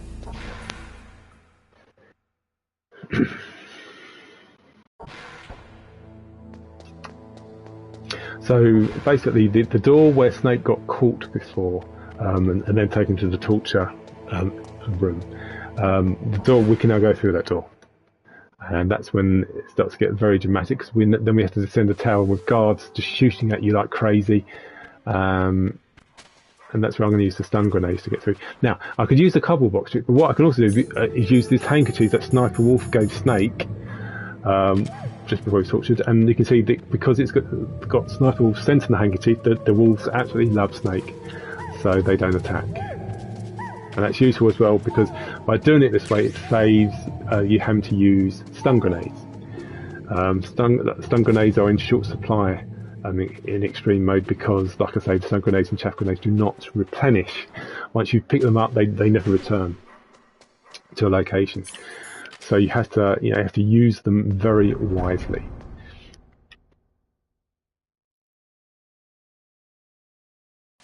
There's a little codec thing coming up. We're just going to skip that.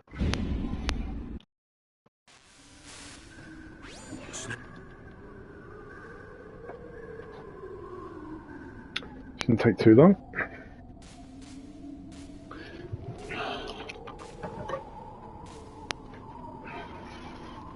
And on we go.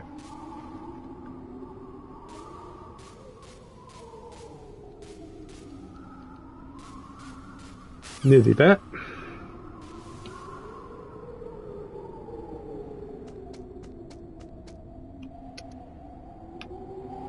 One sec.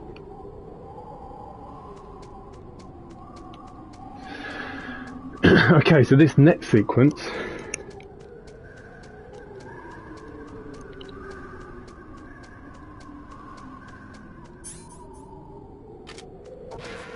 is quite tricky. What we want to do is, like I say, just use stun grenades to get up, get through safely without being spotted. So we're going to save it first of all. What's up, Snake?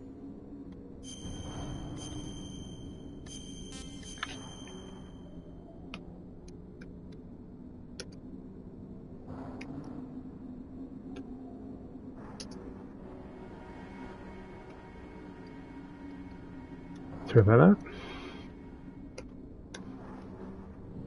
Gather ye. So what I do here is, we're going to be ambushed by some guards in a minute. So what I do first of all is I place myself right there by the door, throw a stun grenade. 3, 2, 1, go.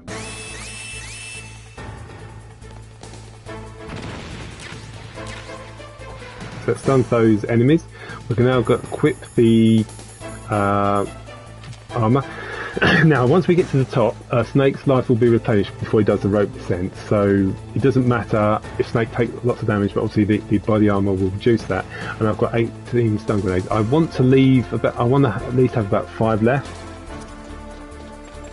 So what you got to do is just use them sparingly. It's tempting to keep throwing them, but just use them bit by bit.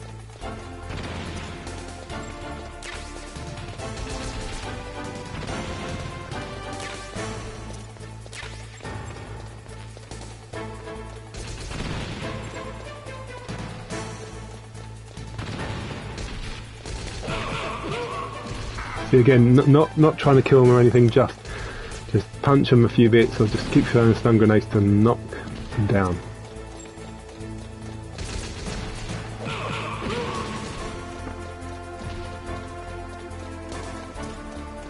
Should only really need to use a few more. You're taking minimal damage. But again, like I say, it doesn't matter if you've got only a tiny bit of life left, because your life gauge will be fully replenished soon. It's not a problem.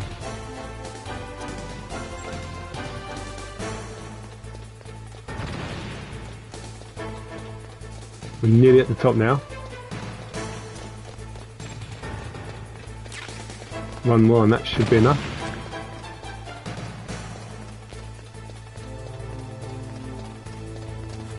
Just need to climb the ladder. And done.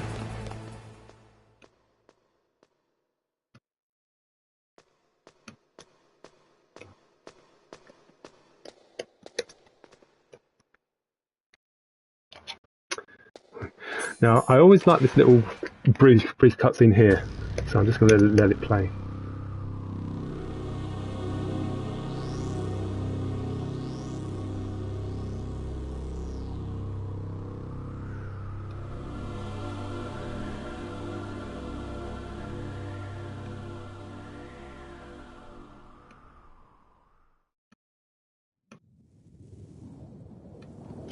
Okay. So we just need to go forward now and trigger this cutscene. Can't skip this bit.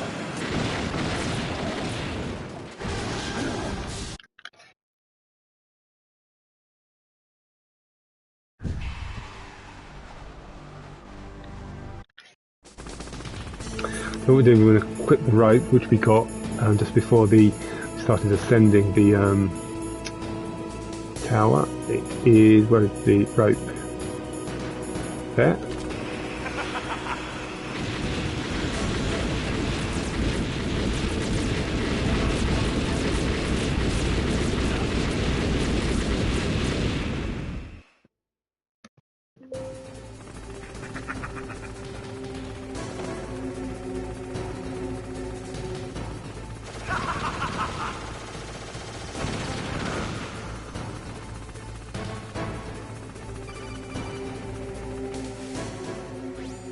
how to repel. Press the X button to jump away from the... Now this is a tricky sequence here, because you're going to take damage no matter what. The key is just to take the least amount of damage you can. So basically my health bar is fully restored. Now you can't equip the body armour in this section, which is annoying. So you just have to try and work out a technique to take not too much damage.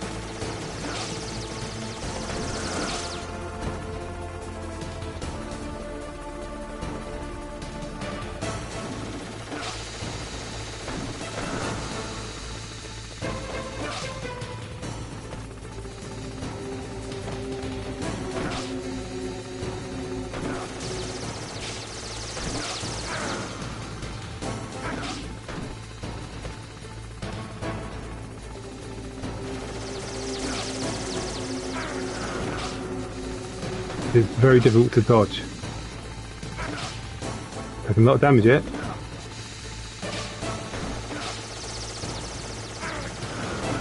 Got hardly any life left, not good. Anyway. Maybe just a bomb. I can like use the ration if I want.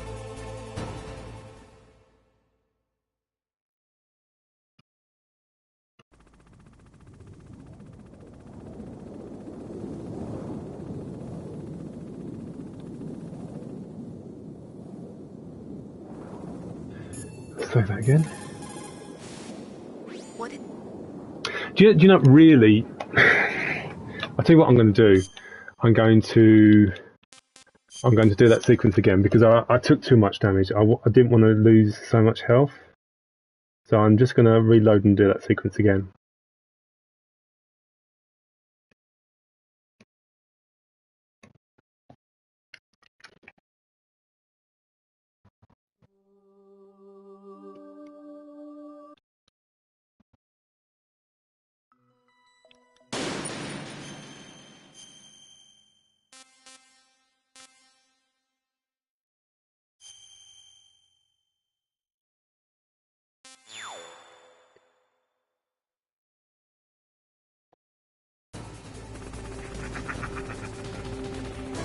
Let's try again, see if we can get there with a bit more health this time.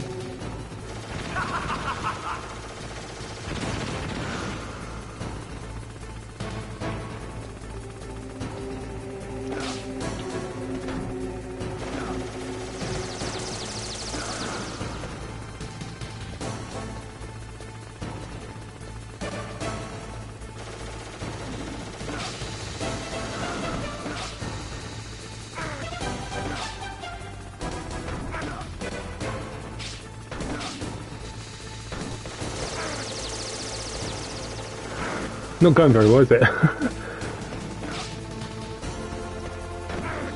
Just every time I land, I just land on some of those.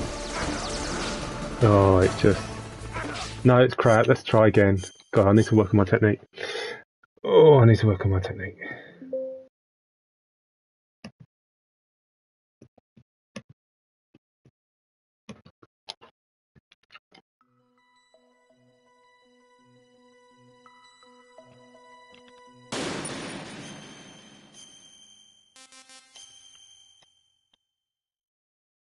I normally had a reasonably good technique, so I need to try and remember what I used to do.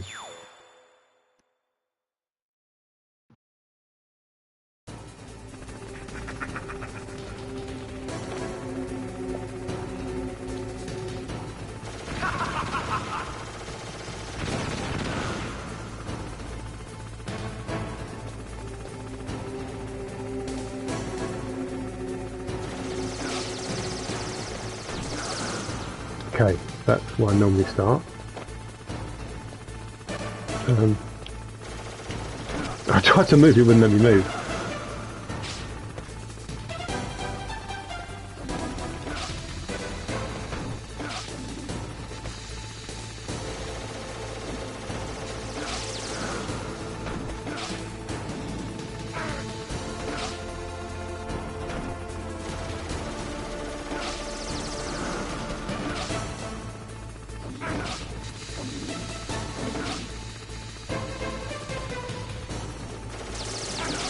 Oh, I didn't want to get hit then.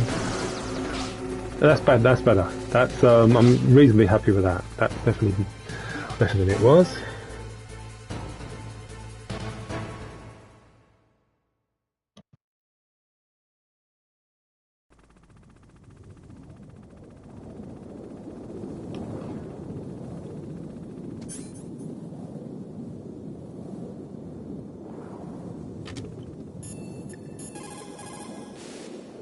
You caught?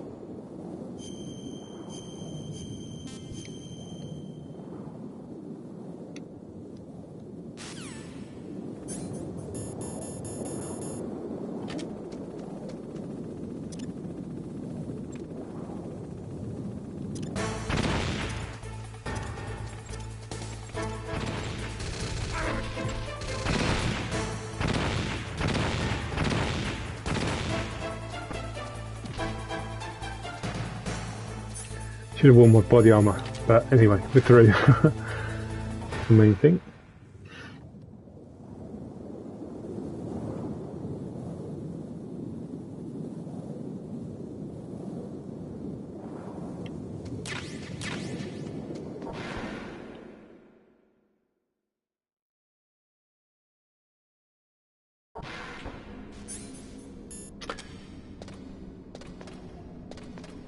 Definitely need some more chat.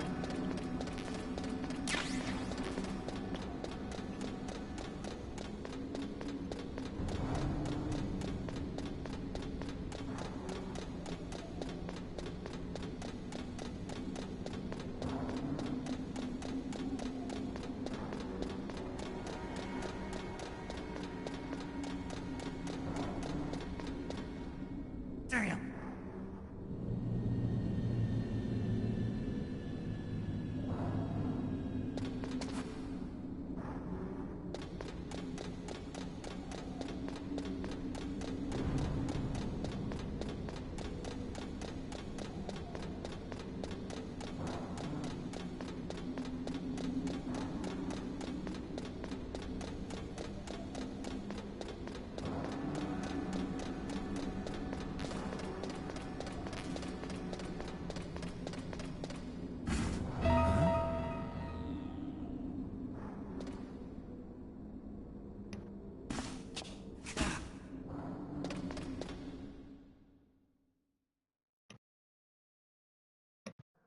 Don't shoot! It's me, don't shoot! It's me, Snake!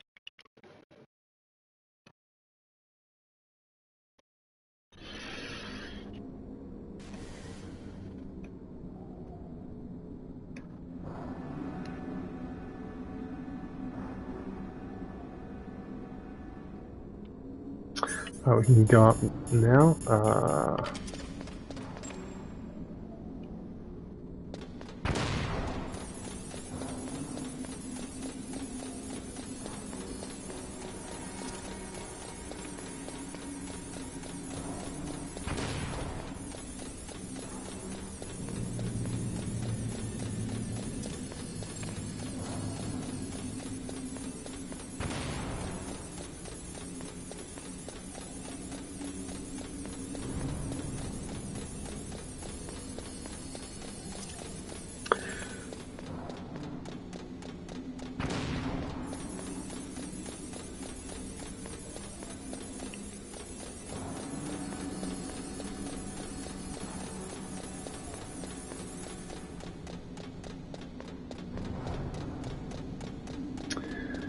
Okay.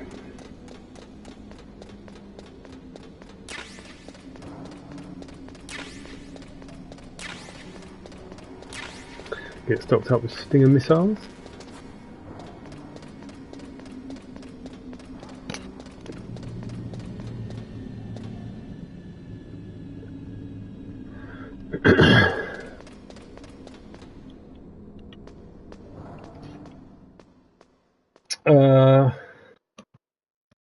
Sick dude.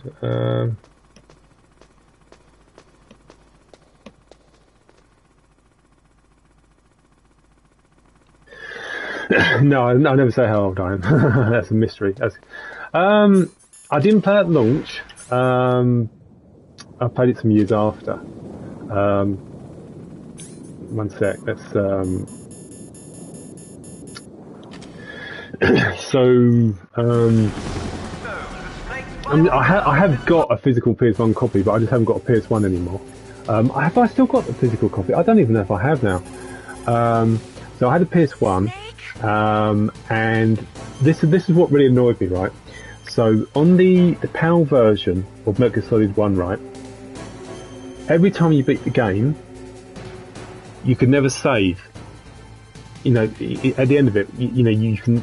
So in the technical version, you can save the game at the end of the game, and then you can just go back to your save file, start a new playthrough in that difficulty. You couldn't do that on the PAL version of Metal Gear Solid 1. So I didn't know there was New Game Plus in the version I had. So, which was extremely frustrating. Just the version I had didn't allow it, but obviously later releases do. But yeah, I didn't even know. I played Metal Gear Solid 2. I knew that obviously that had the New Game Plus mode, but I knew Metal Gear Solid 2 had a New Game Plus mode before Metal Gear Solid 1, which is bizarre. But yeah, I did. I don't think I've got the physical copy of Metal Gear Solid 1 anymore, but it's pretty cool. And of course, the VR missions were separate, so you had to buy. Basically, you had to buy a separate disc, and to play the VR missions, you had to first you put in the VR disc, then you put in the Metal Gear Solid 1 disc, and then you had to put in the VR disc again, which was just so tedious.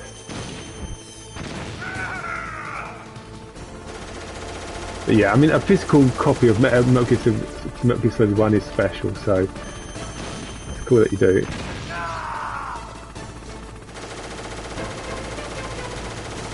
I love this boss fight. A lot of people really don't like this one, but I think it's really cool.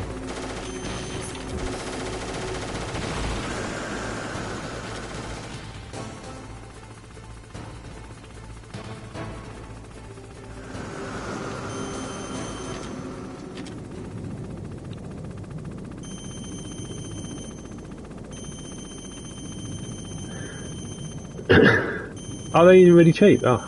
You'd argue though perhaps they're going more expensive now as people try and get more physical copies of them. Gotcha. Ah, okay, so he's going to go and do his little cinematic attack. I'm going to get some more Stinger missiles in the meantime. But yeah, no, so the first version I played, like I say, was the PAL version, which runs like 25 frames per second. Like I say, you just could not play New Game Plus because I think it's like a glitch, which was really annoying. I still knew it then. It was a brilliant game, but I did have the physical copies of MGS 2 and 3. I don't know if I got rid of them though. I might have.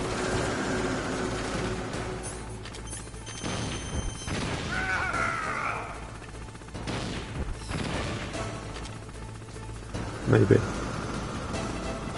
It's funny how precious physical copies are coming now, isn't it? Now that obviously the age of physical discs seems to be leaving us. Because PC, they don't release the physical versions anymore, do they?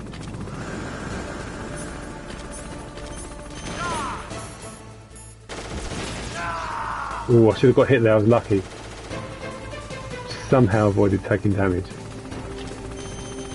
£5, whoa.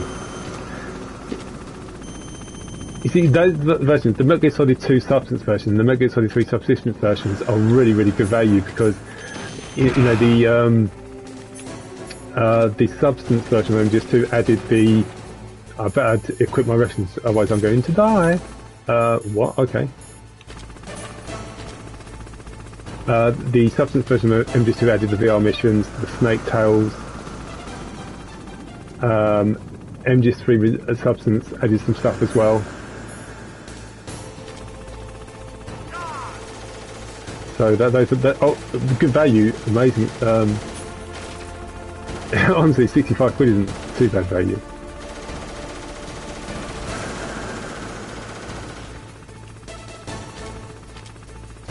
Making a mess of this boss, by the way.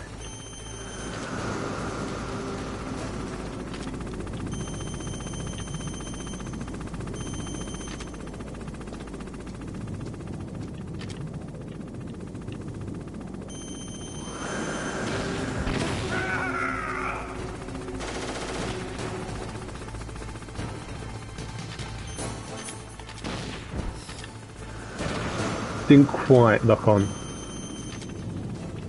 Could have got another hit in there.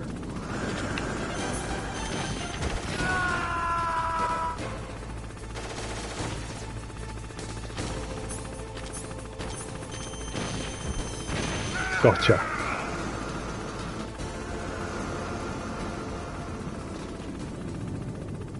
This boss is almost more fun in extreme mode because he's much more aggressive, he'll appear more quickly, and that makes it much easier to... Oh my god. Oh well.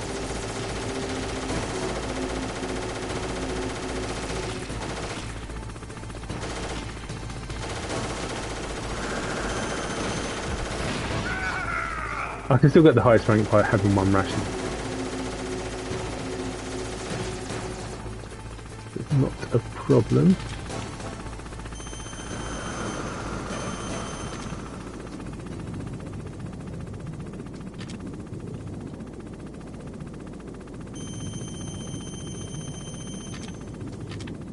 Wow. One more hit should do it.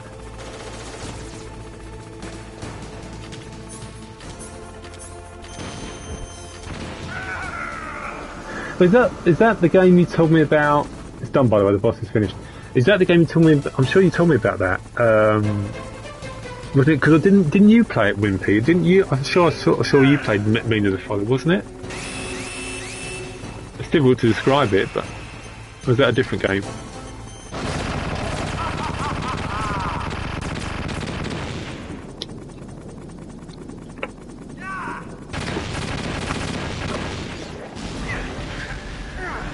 Yeah, I haven't played that, but it seemed like a decent game. But if it's made by the same team, then it's got to be really good, isn't it? Right.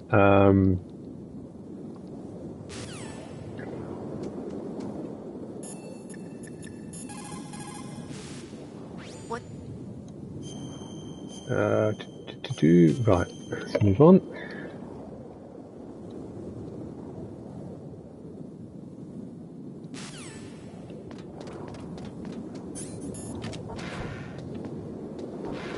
I still haven't been playing any sort of PS5 exclusive. I haven't bought any PS5 exclusives for ages.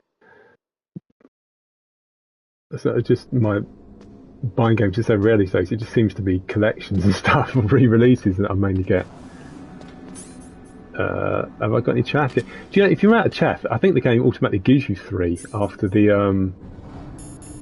sort of the boss fight, which is like really weird.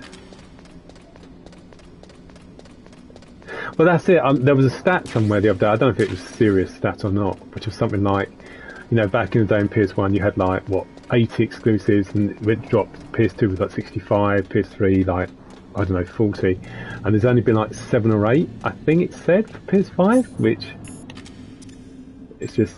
I mean, I know they've really mucked up a lot of franchises, and I know that they actually it takes us forever to make games because more powerful hardware. But they've just been making such bad games that oh,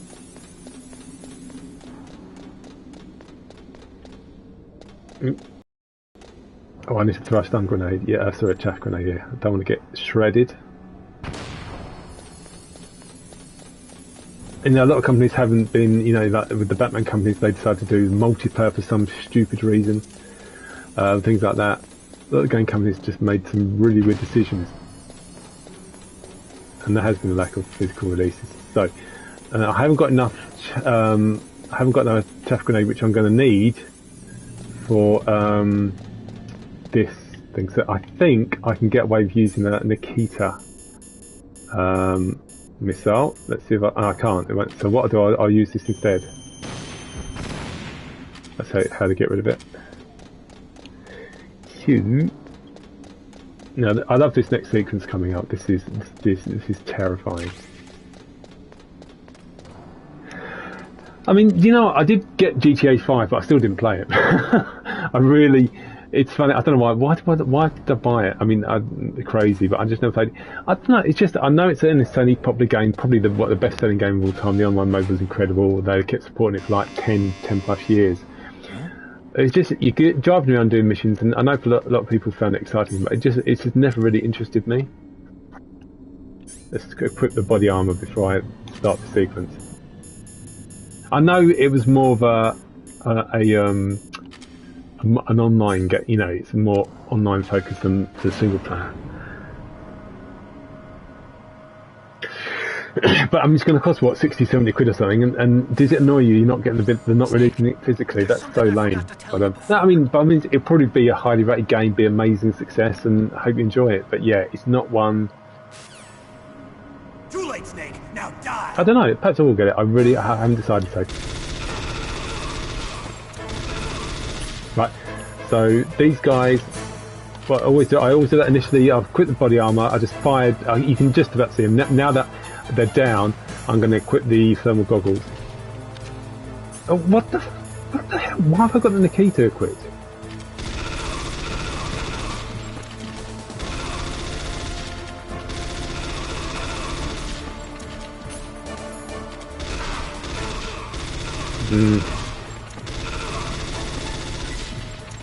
The only thing with this fight, your health doesn't replenish. You do have to be careful. Anyway, we made it. Only took a little bit of damage, so that's fine. 100 quid, it's insane. And it feels like that's what's going to be the price for PS6. I mean, a lot of people think, in American money, it's going to be, they reckon it'd be $1,000, so it'd be what, 750 where we are. Games are going to cost a bomb. And you can't even own them physically now, so that's what I'm thinking next gen. I will just switch to PC and just stay there.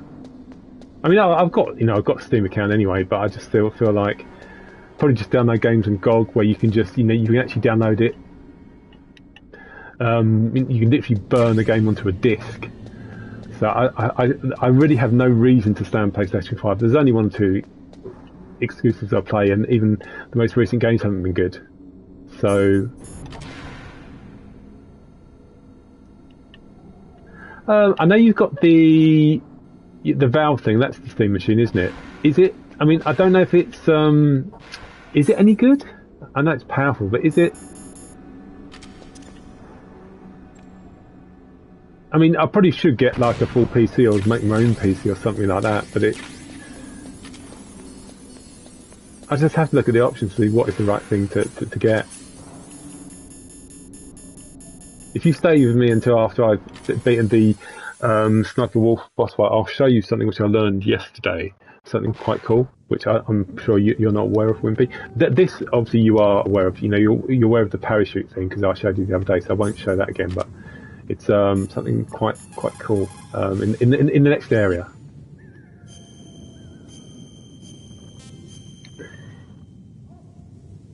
Yeah, you just have. I mean, PC is the best one, isn't it? Really.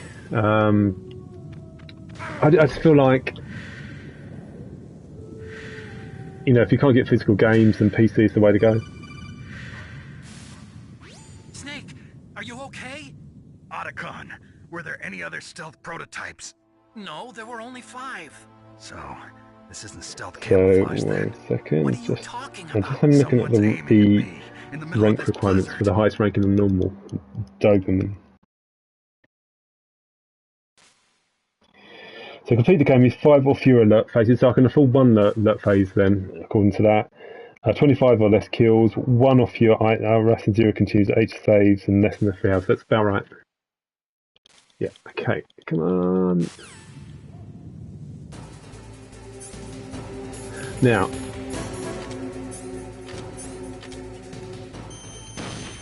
As long as she's not moving, you can hit her with a stinger. If she's moving, it won't hit.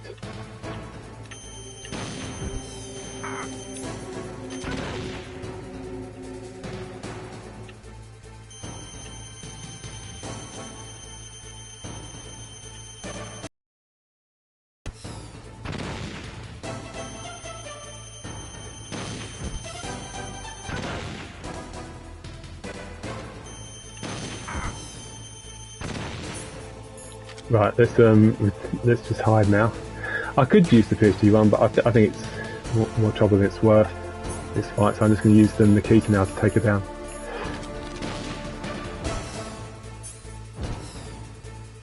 This is how I do it anyway. If you're lucky enough to have a few more stinger missiles, then you can obviously damage her a bit more.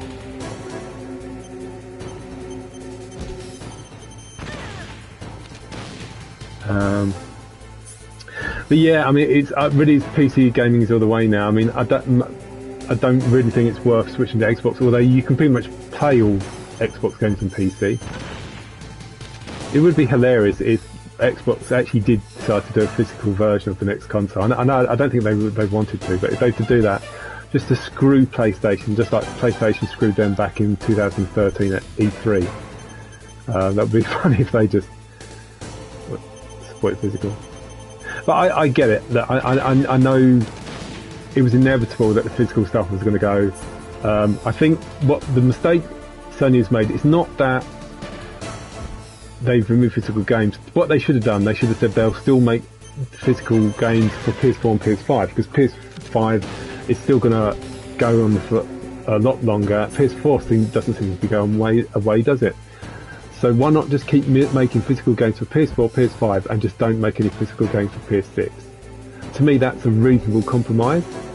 But to cease making physical games completely, I mean, that is just... No. And we know why they've done it, don't we? It's because obviously a lot of parts for games and shipping and stuff is just getting more and more expensive.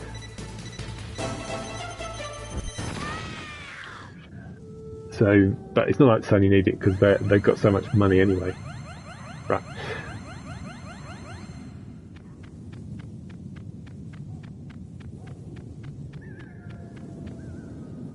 I mean, no gaming thing's perfect. It's funny how it makes me laugh at fans saying, "Oh, Nintendo is all about physical media now," but all they got is these tiny little cartridges. Honestly, I feel like they barely count. You know, it's the disc that I would like now. So the thing I'm going to show you, I think we can get away with it. One alert. In fact, I don't. What I could do, I could just show you and then restart.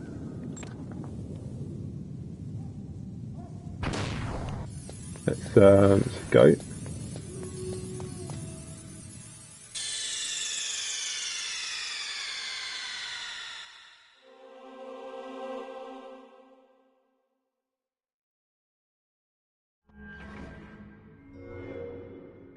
It's interesting to see what they do with this scene in the new version of Metal Gear Solid 4, because initially it had a joke, didn't it, about, oh, we're on PlayStation 3 now. Are they going to change that?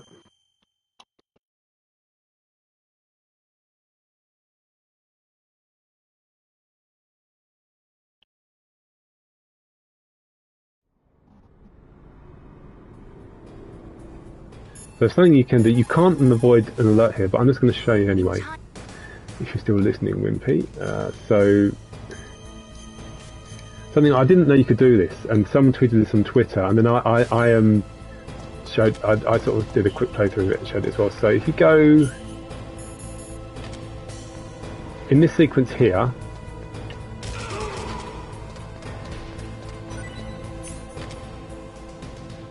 this thing here, obviously you have to very carefully move and duck whilst this thing moves across. But if you can do it with a stinger, but you can also do it with a Nikita missile. Watch this. So it causes an alert. Watch it, it's damaged. You can now sneak past, right? Without it, you can literally just sneak past just like that, and you're fine. What you can also do, if you fire it again, it falls to the floor. And you get this really cool sequence, and you can just move across, no problem at all. So anyway, that's I'm going to restart now, but yeah, that's something I just didn't even know you could do. Yes, you're right. Switch card to just download. So you can, if you're having trouble with that, you can destroy it. The only problem is you can't destroy it without causing an alert. Because if you could, then everyone would do it.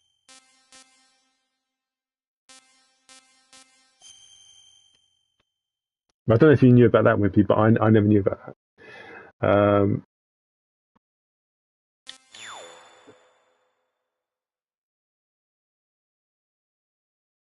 The problem is there is another guard further down, but you can't take him out. Otherwise, I could then destroy that thing in peace.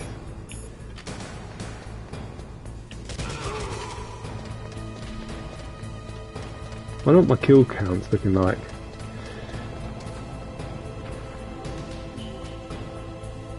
If I touch it, then I fall and die, so that's why you have to be so careful.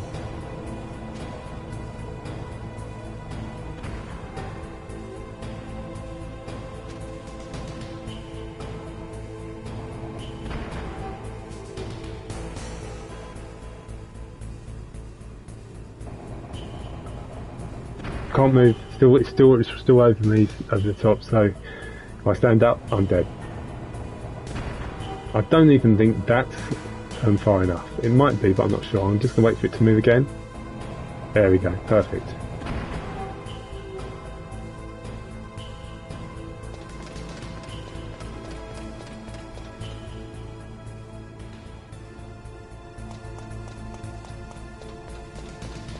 So I'm just going to equip the cardboard box, and the genome soldier will come and investigate, but he'll leave me alone.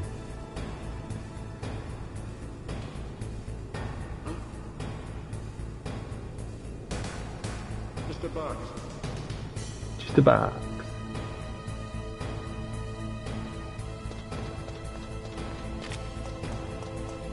Right, I'm just going to get those. Is it stun grenades or chaff? Stun. Okay, that's good.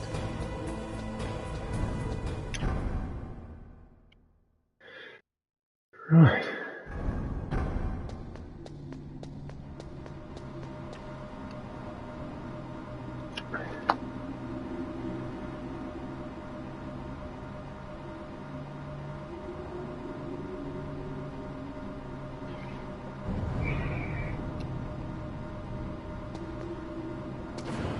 Okay, so now we're getting ready for the ambush. I'm going to equip the body armor to protect Snake as much as possible.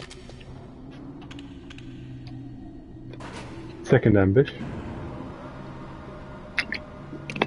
Well, it's not really an ambush, but they're going to catch up.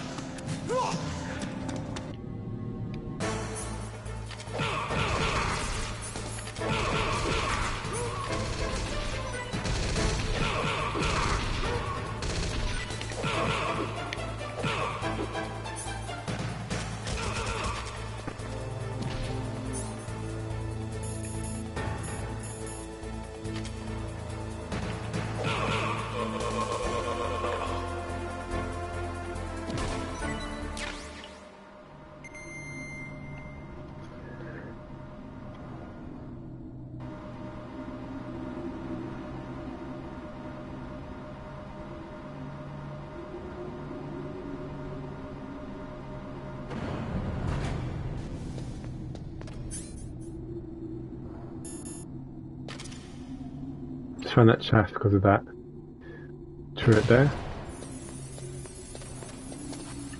Oh, I've gone back where I came from, that's not clever. Okay.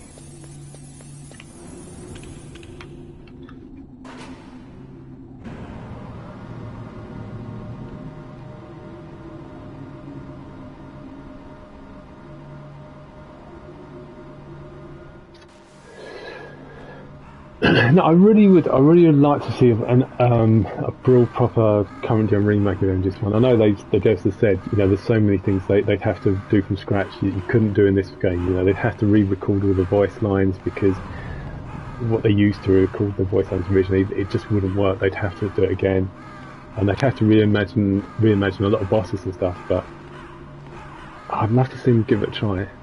And even though it's not Kojima's team anymore, I mean, I think they've been doing a pretty good job. I think Delta was good, so why not give them a chance?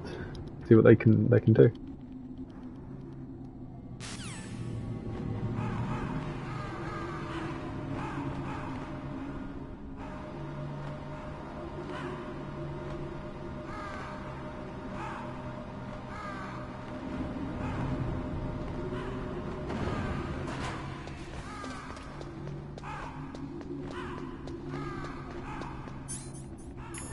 Right, if we equip the... oh no, you can't equip it there, okay.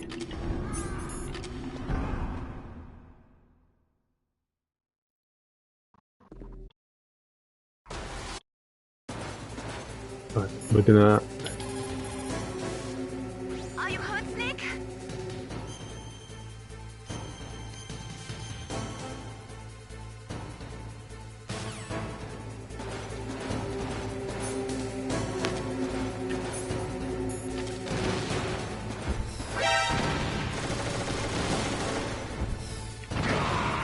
That's how to do it.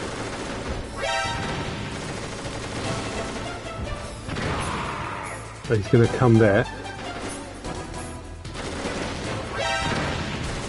Ouch.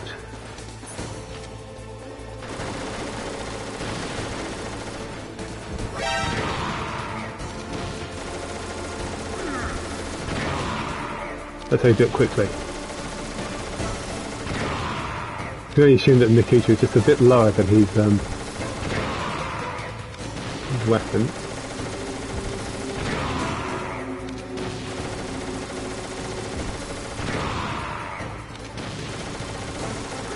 If I get just enough ammunition, I did.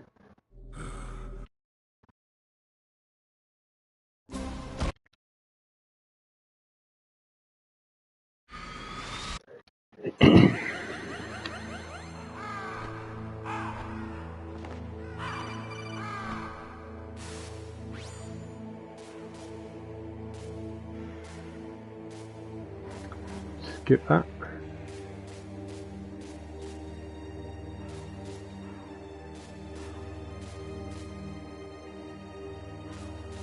I wonder how long a playthrough would be if you were to listen to every single piece of codec dialogue in this game. I mean, I think a normal playthrough, if you just watch the cutscenes, normal cutscenes, is pushing, you know, it's over 6 hours. If you listen to all the codec conversations as well, that must add probably another 2 hours on as well. So what I do here, I'm going to use 2 chaff grenades for the purpose that you get some stinger missiles up here. It's actually one of the areas that you revisit in MGS4, funny enough, this bit.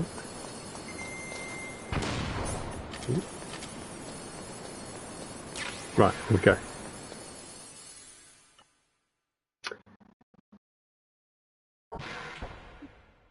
So this is where the game starts to get a little bit tedious, because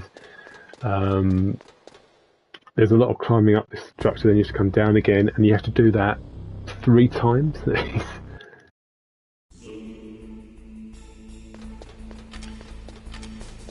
It's not the most exciting thing in the world. Actually, in Twin Snake's version of this is slightly easier to get through, or quicker to navigate. Now, I've hardly got any chaff grenades, and you do need quite a lot of chaff grenades in order to beat Metal Gear easily. So what I'm going to do, I'm going to stop picking up chaff grenades. So at the moment I've got 1, not much. Going until, and we should have about 20 odd by the time we get to Metal Gear. It's a little way yet, because what I'm going to have to do, firstly, I lose the power key, so I have to find it. Then I have to insert it. Then I have to cool the car key, and then I have to warm it. I don't even know if I'll beat the game in under 3 hours. I think I will, but I mean, I don't really care if I don't get the highest rank, but I'm trying to get the. In fact, let's go. I think there's that PSG1 ammo here. Yes, sorry, Stinger missile. This is what I want. I'd like to try and get the highest rank on normal. That's what I'm trying to do, is get the Doberman rank. I've used 1 ration. You can do that. It allows you to, but you have to beat the game in under 3 hours. No kills, no alerts. Apart from the there's 4 automatic alerts which you can never. You can't avoid, but the game allows 1 additional alert. I haven't done that though. I did technically have 1, but I just when I was trying something, but I just I just loaded my save file and just continued.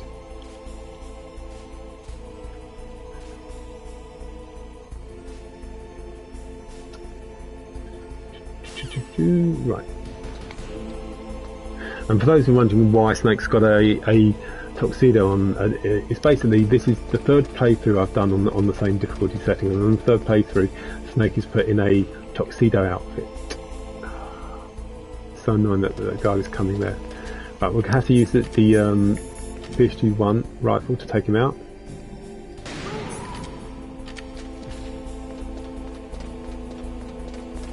Again, I don't know how many I've killed. I may have killed too many, so I really don't know.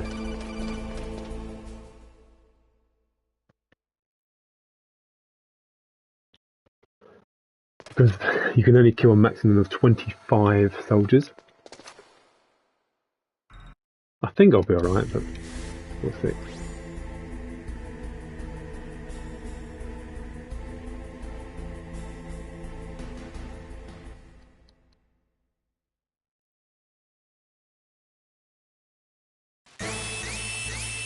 So in this sequence, what happens is the keycard that I have has now been thrown downwards, I'm going to throw a stun grenade here.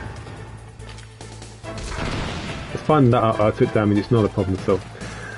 So I don't want to kill him, because again I don't want to waste, you know, I can only afford to put up to 25 soldiers. So I just stunned him, so I can just run away.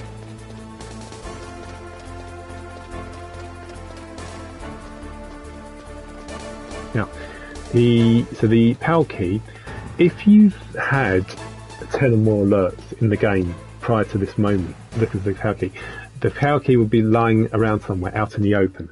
Nice and easy to find. But if you've had less than 10 alerts, and so far technically I've not had any alerts, the PAL key is being eaten by a rat. So you have to catch the rat to get and basically kill it to get the PAL key. Which is, I didn't even know that was, I didn't know that. It's the reason why the rat said it is because your obviously stealth is, you know, because you've had less than 10 alerts. I never knew that was the reason, but I just found it out the other day.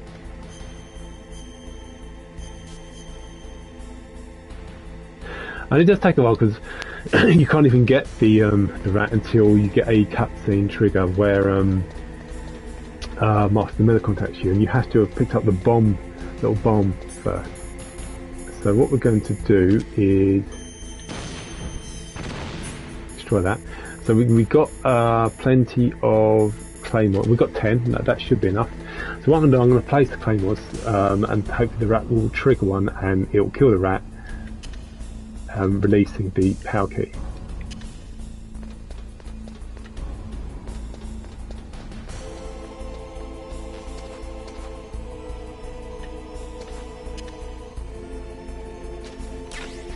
Didn't want that, that's no good. I need it the other way.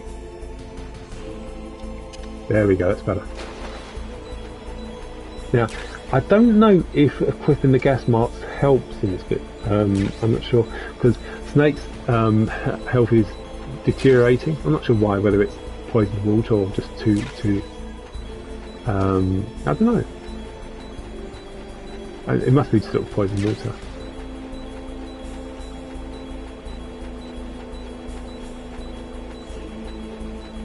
The bomb should be around here, I just thought. Oh, there we go. So now, as soon as I get rid of the bomb, if you don't, it will damage quite a bit of your health. I'll now get contacted by Miller, and he will say basically that a rat has eaten the PAL key.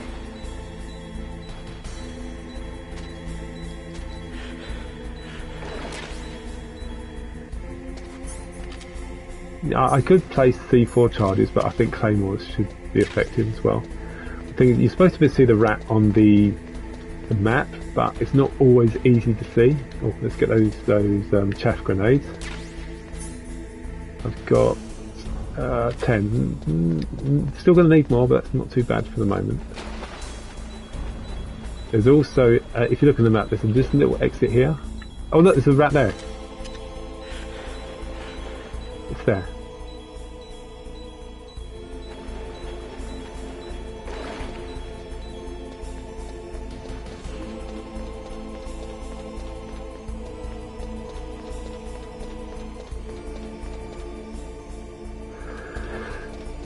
So sometimes you can see it scampering around, but not all the time.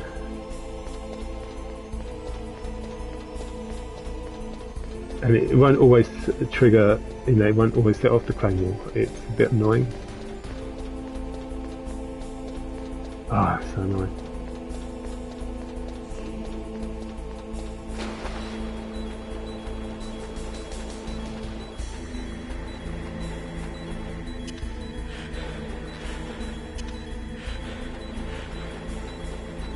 So I'm hoping that because I'm around here, the rat would run off to the other area. But the other side of this area, but I don't know.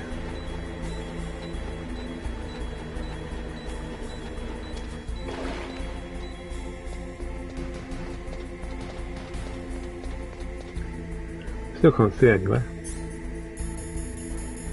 These are the claymores that I've placed. Come out, rat, wherever you are.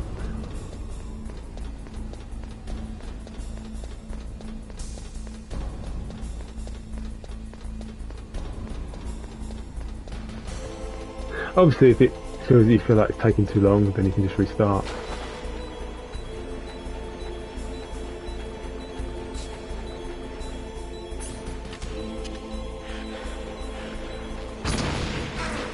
Well, I took a bit of damage, but that's fine, because you saw the rat there.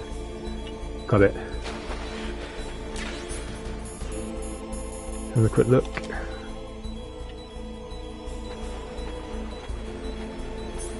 And we've got the power key, that is the main thing, so we can move on now. We won't need claymores anymore, so that's fine.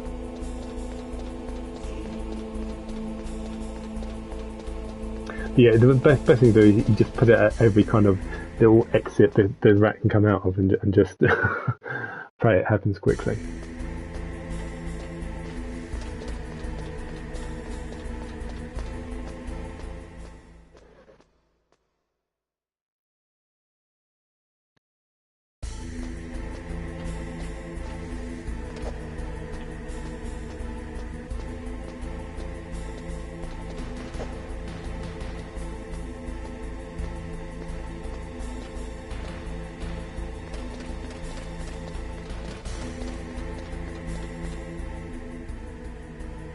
This time the soldier was walking away, which means good.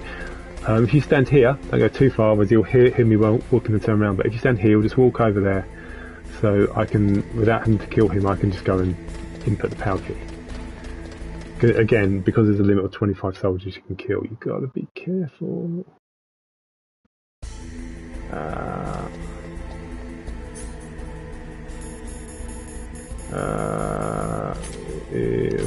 get rid of those. Okay, that's the first one done.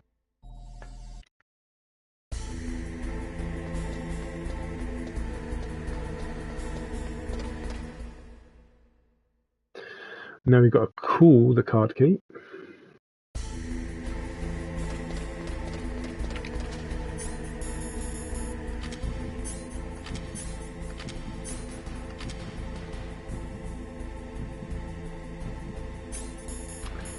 Use some diazepam, still got some.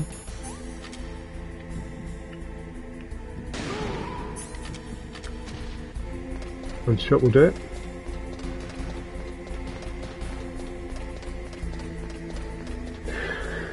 So this is where kind of the only issue people have with this game is it's just the backtracking now, because now I have to go all the way back to where we fought Raven to call the card key, and then I have to come back here again, input it.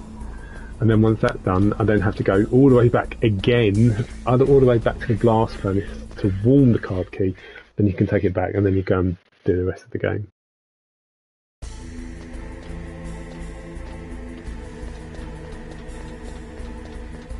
There's just not much incentive to do that, because there's not really. There's one like level 7 door which you can open if you go all the way back to the snowfield field where you fought. It's not like a wolf, but there's not much in there. I think it's just like the Kita missile, something like that.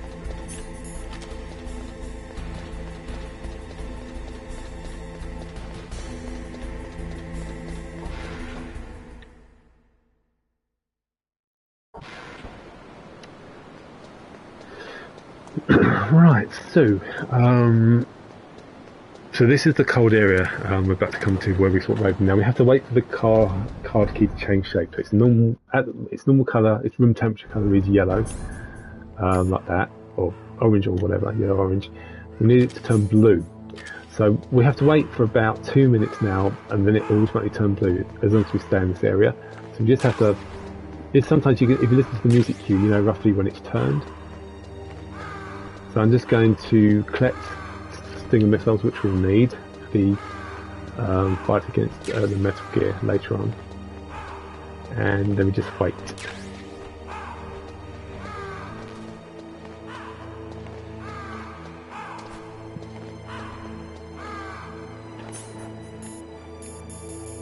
It hasn't changed.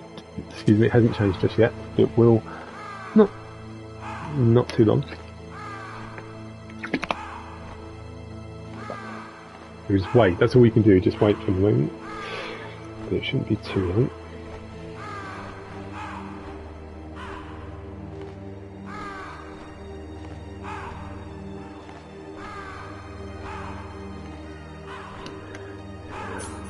You're not turned just yet.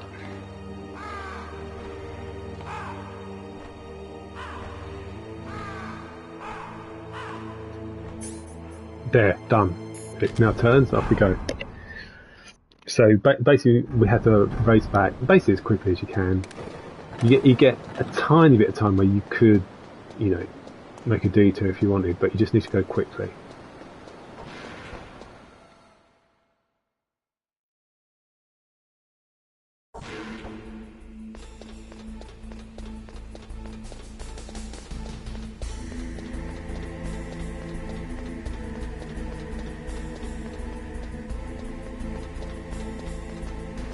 Anyone wondering why Snake is in his tuxedo outfit, that's simply because when you do a third playthrough of the same difficulty setting, it does give you the tuxedo outfit.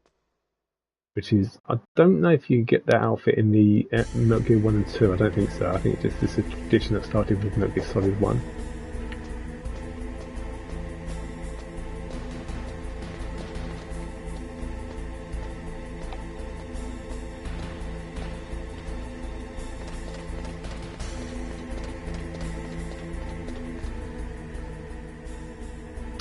Guard is walking away again, which is exactly what I want. Just wait for him to go by. That should be fine to go now. So you can see it's still blue, which basically means it's refrozen it. So we're just going to go and input it.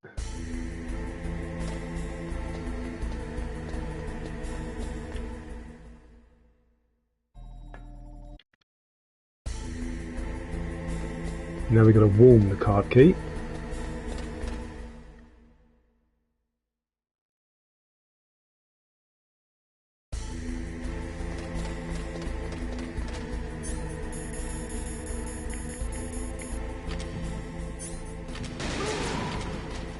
If you're super quick, you can get him before he turns and walks to the right. Saves a few seconds.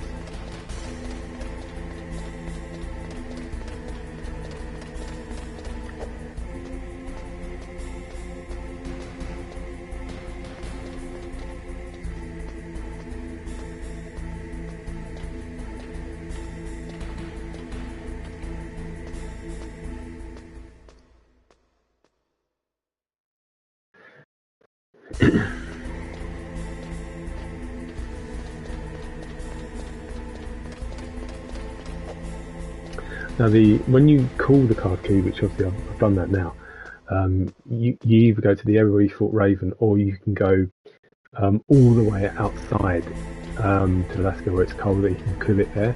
The only problem with that is you've got longer to travel back, so there's a chance that the key card can change shape. To warm it, which is what I need to do now, there's basically only one place you can do that, and that's a blast furnace. So it's not a problem to warm it, it's just getting there, it's just having to backtrack again, that's all. It's just a little bit tedious.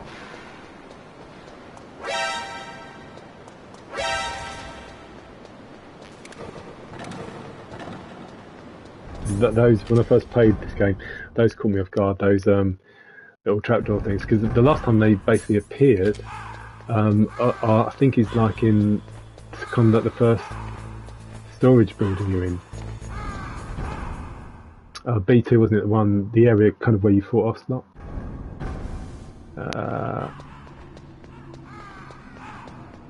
Let's equip the body armor just in case.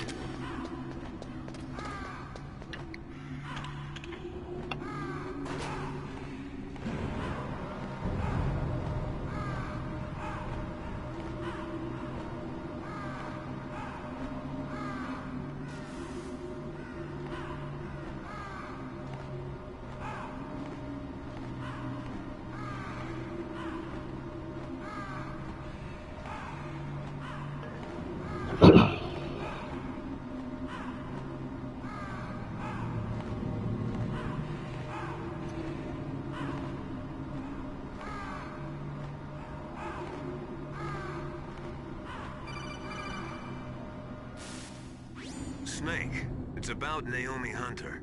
Then you should talk to the Colonel. He's looking... Get this.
Let's save it here. What can...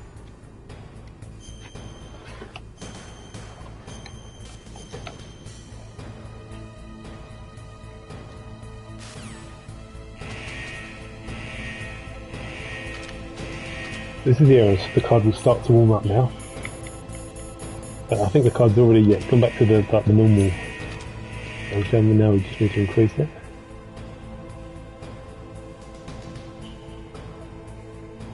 Just keeping an eye on the guard there in case he comes down. I can always go inside the blast furnace, but I'm just going to stay there for now. Stun grenades, we don't need stun grenades anymore, but anyway.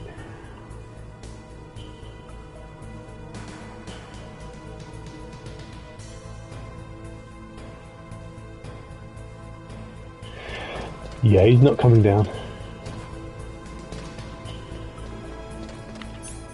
Not changed yet.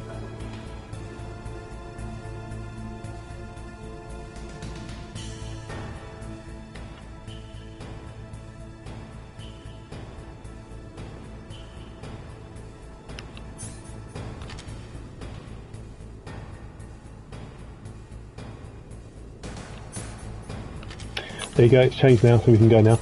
Now you really have very, very little time to spare with this one, so you just got to go as quickly as possible.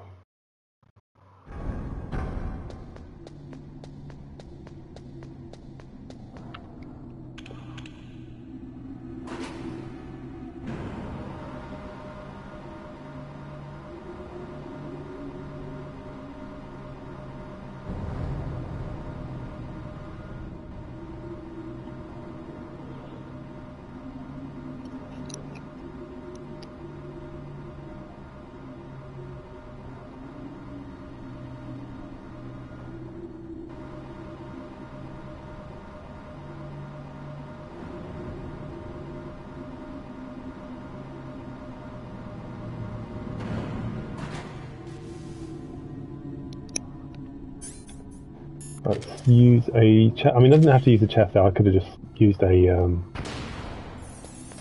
stinger missile, but never mind. We'll have a chance to get more chaff when I go back.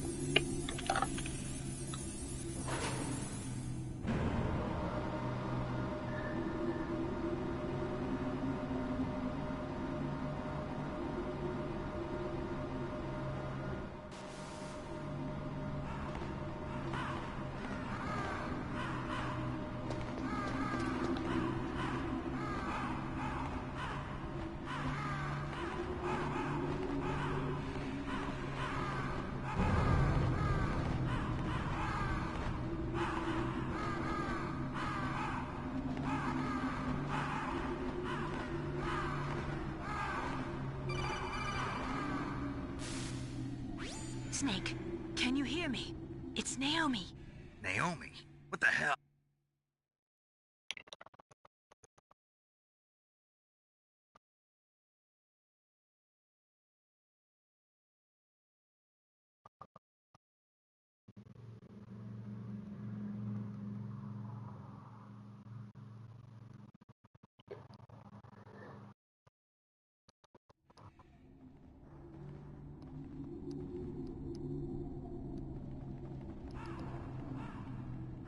Once we skip this, we can just go straight and input the power key, and then that bit's done.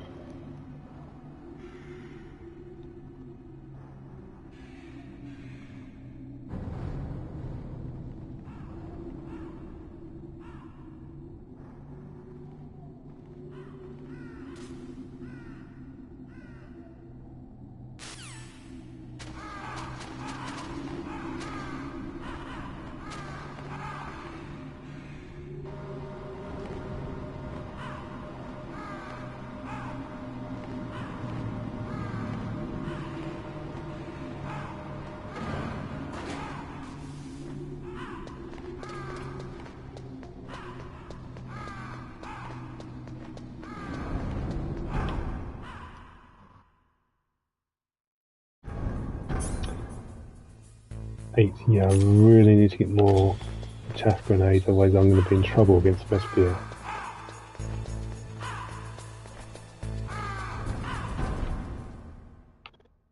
There should be some chaff just to the left here. Yeah, it's good.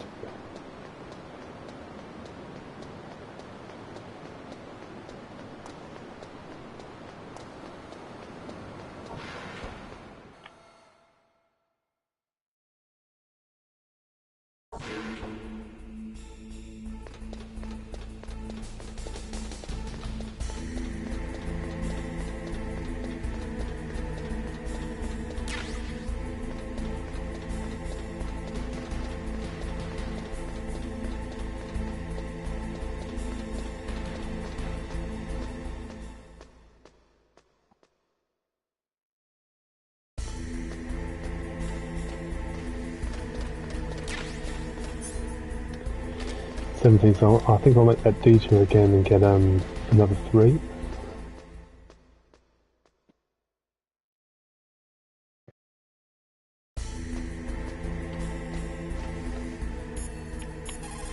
I should be right with just getting these chaff grenades. The card shouldn't change shape.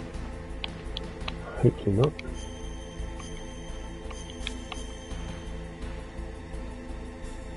And time's pretty good as well. If you want to beat the game in 3 hours, you want to be, just before you take on Metal Gear, you want to be there with about 2 hours and 30 minutes, and you can see the time said 2 hours and 27 minutes. That's perfect.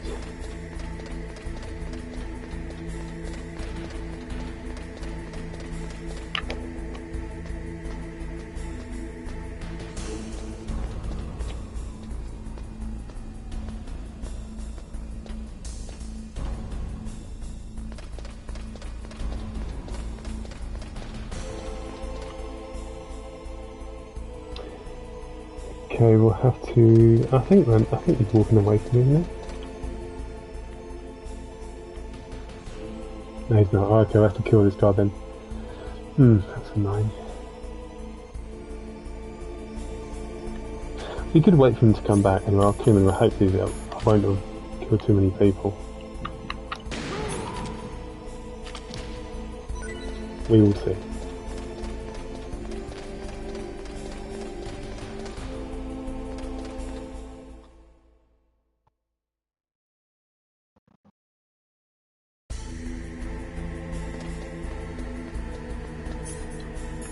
Equip the target, yeah, it's still red, that's the main thing.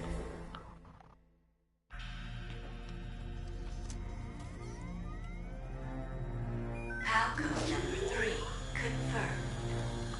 PAL code.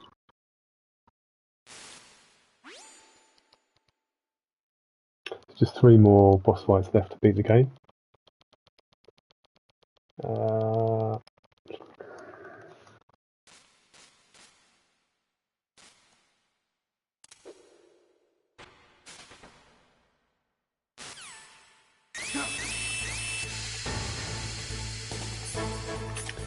We need to call up Icon here to so he can open the locked door.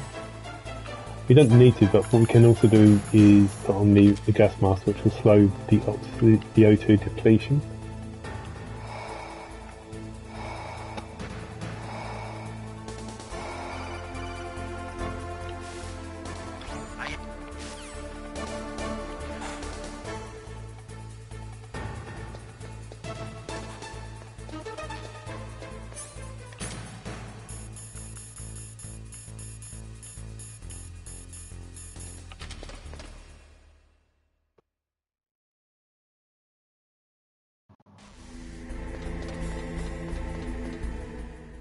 Okay, so next up is the epic Metal Gear Rex boss fight. Anyway. Or was that this little cutscene here when you just see it rising? It's pretty cool.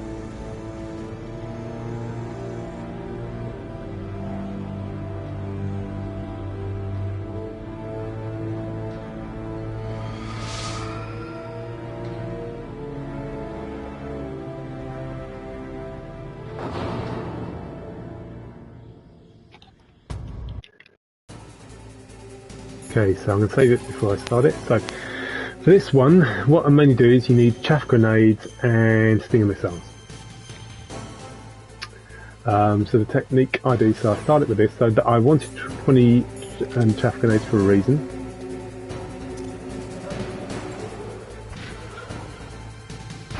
and throw a second one. Let's equip this thing up. And now we're going to get out of the way. Now, if I didn't throw the chaff grenade, the missiles would home on me and damage, cause significant damage. In fact, I need to equip the body armor as well.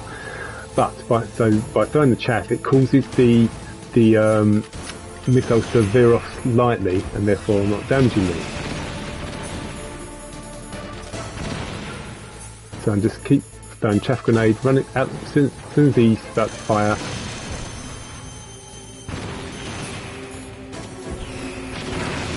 I see that crit damage there because I didn't move quick enough. Okay.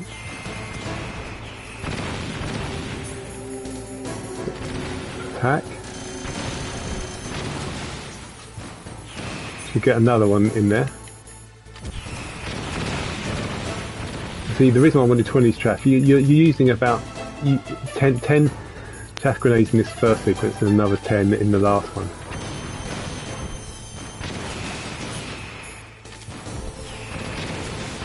Oh, nearly done. Let's use one more. Anyway, this is only halfway through.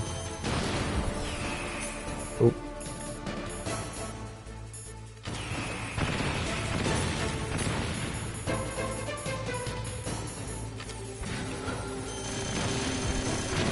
Yeah, that's the halfway point. Let me resume in a minute. This bit you can't skip, you just have to let it play out. In front of you, I can finally die. After Zanzibar, I was taken from the battle, neither truly alive nor truly dead. An undying shadow in a world of light. But soon it will finally end.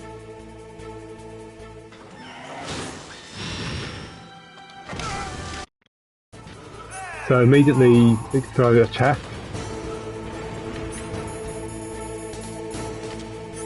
Now you have to attack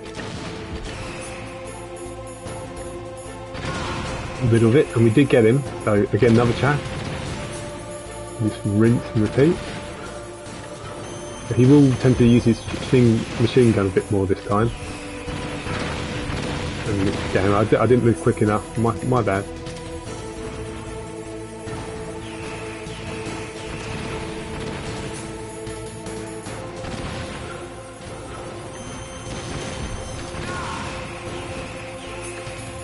Again, throw another chaff. You should be get one hit in each time. If you're lucky, you might be get 2 hits in.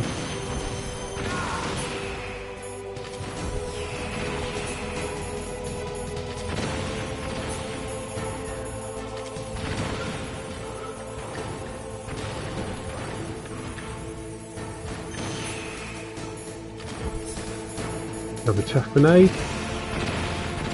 His health is going down. Not only a few more hits needed.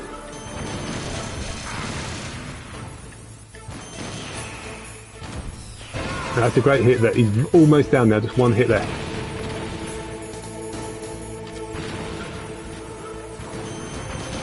Done. Okay. So next up will be the fight with Liquid and then the final escape sequence.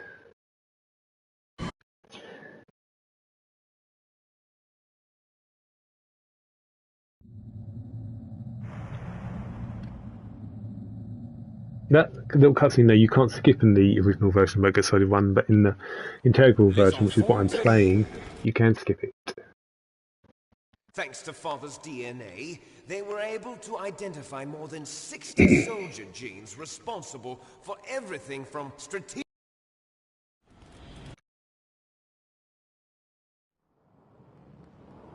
19... Have you ever heard...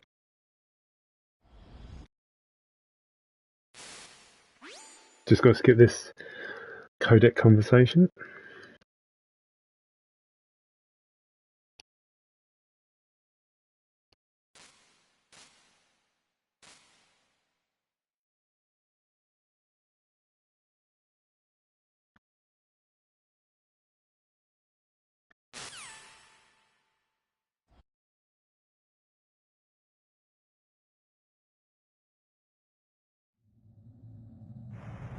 And I will say this. Now, this is quite clever. It says 3 minutes, right? You've only got about 2 minutes and 28 seconds to defeat Liquid. Now, if you die, the game then gives you the full 3 minutes. But if you're trying to beat the game and get the highest possible rank, like I am, you need to reload it each time if you die. And that means you're, again, you basically get just 2 minutes, 28 seconds to do it, to defeat him. How about you, Snake?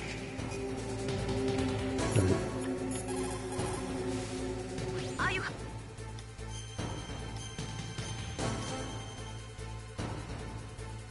So, plenty of time to beat it under 3 hours.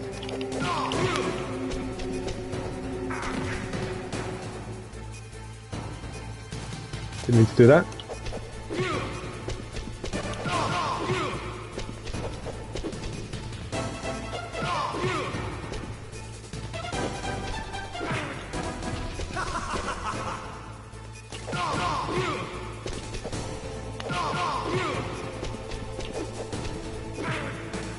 Need to stand away from him. Nice shot! Better hurry. It's going to blow!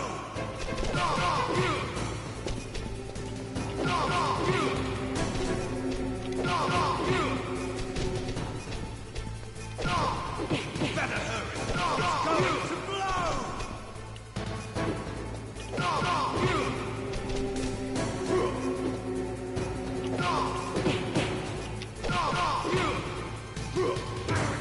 Oh, that's so annoying.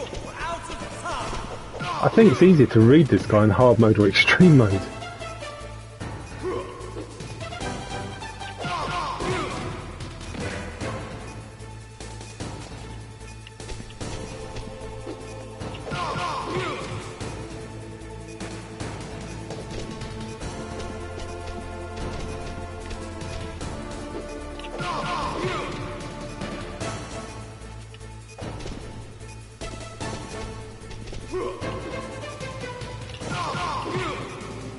Yeah, I need to hit him probably one more time and then he'll fall.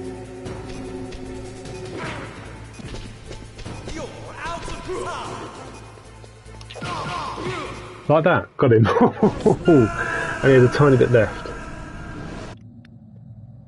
And sadly we didn't save Meryl, so but we'll escape the Vodacon. So there's Meryl in the sneaking suit outfit, but sadly she didn't survive. So anyway, moving on. So now for the final sequence, the escape sequence. Hurry! Intentionally, I wanted to get this ending instead. So one more save. I don't know if I will get the highest rank. Thumbs down. In my head, Wimpy, if you try and in order to get the highest ranking, it's basically if you resist the torture and she survives, it takes longer. And you've only got 3 hour time limit, so it doesn't really work. But to me, this feels like the canon ending. Good enough against Meryl. She's a great character. She was the best love interest Snake ever had, or of any of the characters. Let's be honest, she's amazing. I got him. Let's go. So I'm not going to kill this guy yet.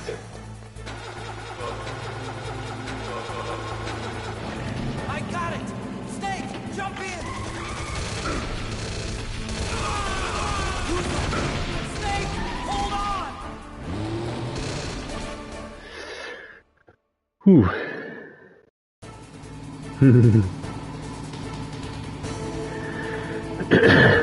Well, technically she's in MGS2 as well, but only as a VR mission. But yeah, exactly. I mean, they should have done an alternative version of MGS4 where she's basically dead. That would have made more sense, wouldn't it? Depending on your choice in MGS1 would determine MGS4. I mean, Meryl being back in MGS4 isn't a big deal at all, is it? MGS4's got a lot more problems.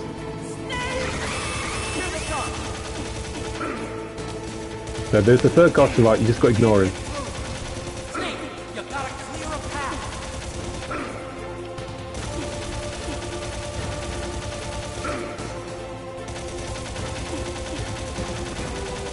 Okay. You did it, Snake. You should be alright, I hope so.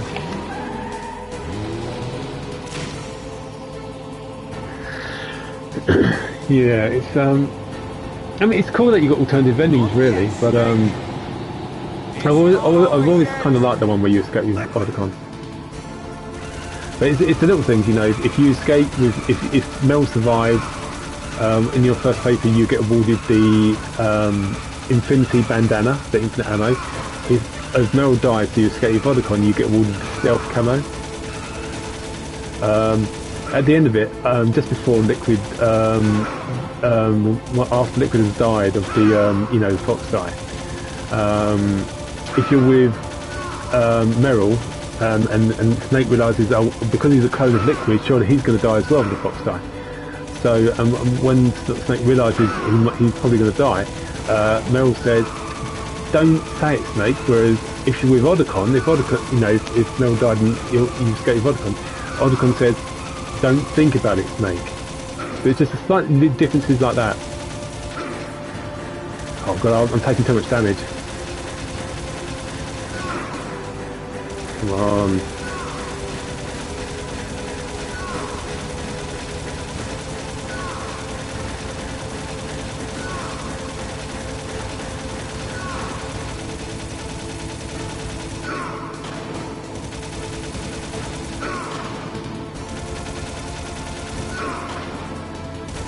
If I was on the high difficulty, I'd be toast, but we made it.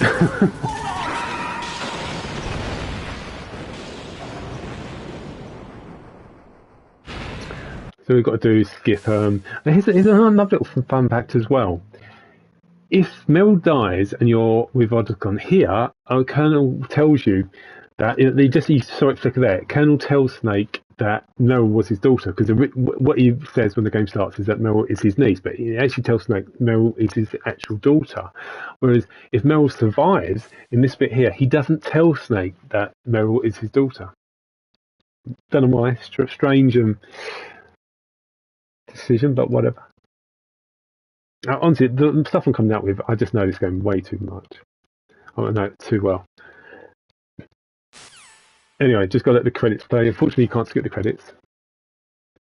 Should only be about 5-10 minutes. And there we go. So I'm hoping I'll get the highest rank in normal, which is Doberman, but we will find out.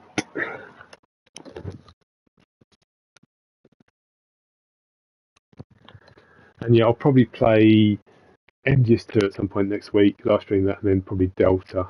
And then I will play MGS 4 on Thursday next week when it releases. I'll probably play it most of the weekend, but I'm back to work the next week, so I will play Peace Walker in the evenings and gradually play and beat it.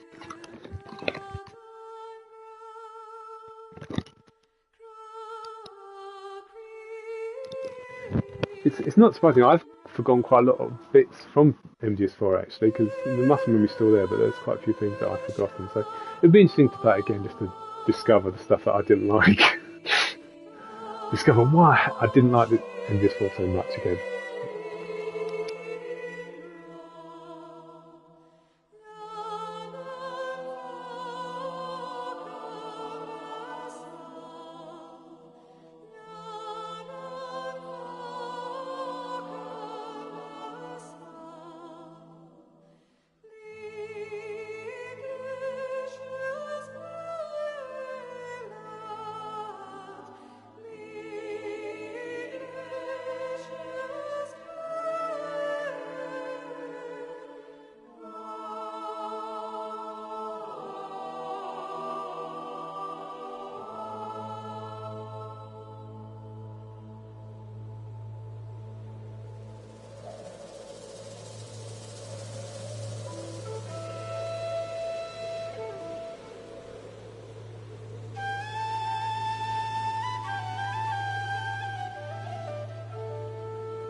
Do you know what? Because it's the integral version, you get this little bit of music as well. You don't get this in the normal version of MGS1. This bit of music here. This music is actually plays in the VR missions. I didn't realise that. I mean, I must have realised it before, but I've forgotten it.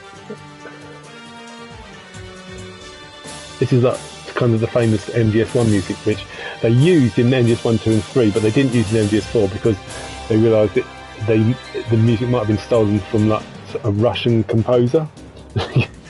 But so this music, this was sort of, like I say, remade in MGS2 and 3, and never in MGS4 or any other MGS going forward, apart from Delta.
Okay, nearly done. I'll find out if I get that rank. You mustn't allow yourself to be chained to fate, to be ruled. Yeah, oh yeah, it's just this little bit here. You can't skip this bit. It's just the post-credit scene, really. Ocelot talking. Yes, sir. The entire unit was wiped out. Those two are still alive. The Vector? Yes, sir. Fox Die should become activated soon. Right on schedule. Yes, sir. I recovered all of Rex's dummy warhead data. No, sir. My cover is intact. Nobody knows who I really am. Yes, the DARPA chief knew my identity, but he's been disposed of. Yes. Thank you. Goodbye, Mr. President.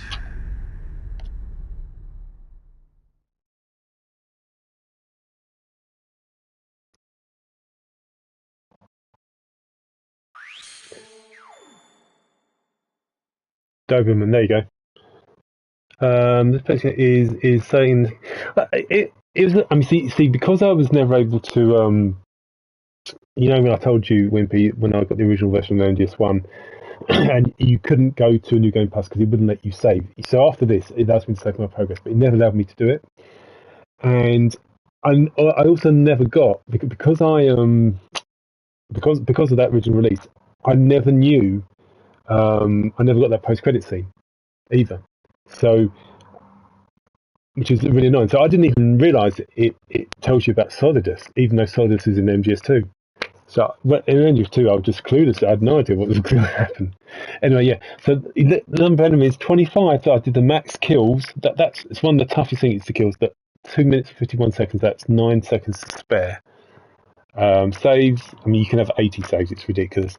being found 4 times. It does say you can be found a total of 5 times. So the 4 times are automatic. You know, you can't do anything about them. So it allows you to be found once on normal. You know, have 1 alert, but that's, you know, I didn't need it. And obviously rations, you can use 1, no more. It's trying not to kill more than 25 enemies is so difficult. It's really tough. Anyway, yeah. So I just thought I'd do that. Get the highest rank. I mean, it's easy for me really because I know this game so well.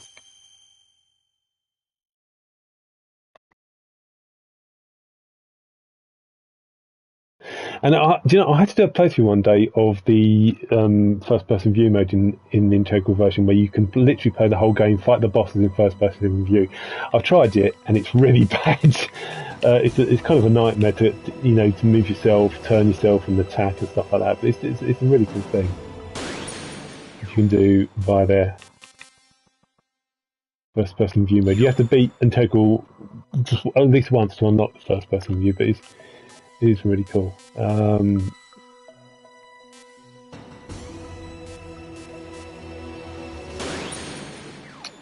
In the original version of Metal Gear Solid 1, there's a mode where you can take pictures. I think, is it of Naomi and Mei Ling? I don't think it's in this version. Anyway, I think that will do. I've live streamed for about just over 3 hours, so that was a pretty quick playthrough. Anyway, I'll catch you later, Wimpy. Are you streaming again today, this evening? And what are you going to stream?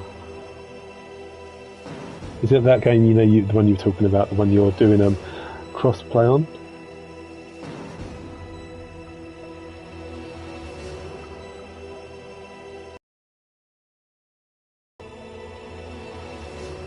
Probs. Okay, no problem. But yeah, I'll probably do that MGS 2 and 3 next week, I guess, and then I stream MGS 4. When it comes out, because I've got the digital version, so I will get it. I'll probably start playing MGS 4 on Thursday next week in the morning. But if you want to stop by and watch me suffer and moan about the game I dislike so much, then by all means, that'll be a laugh. And for everyone else, thanks for watching, and I'll catch you guys later. Bye bye.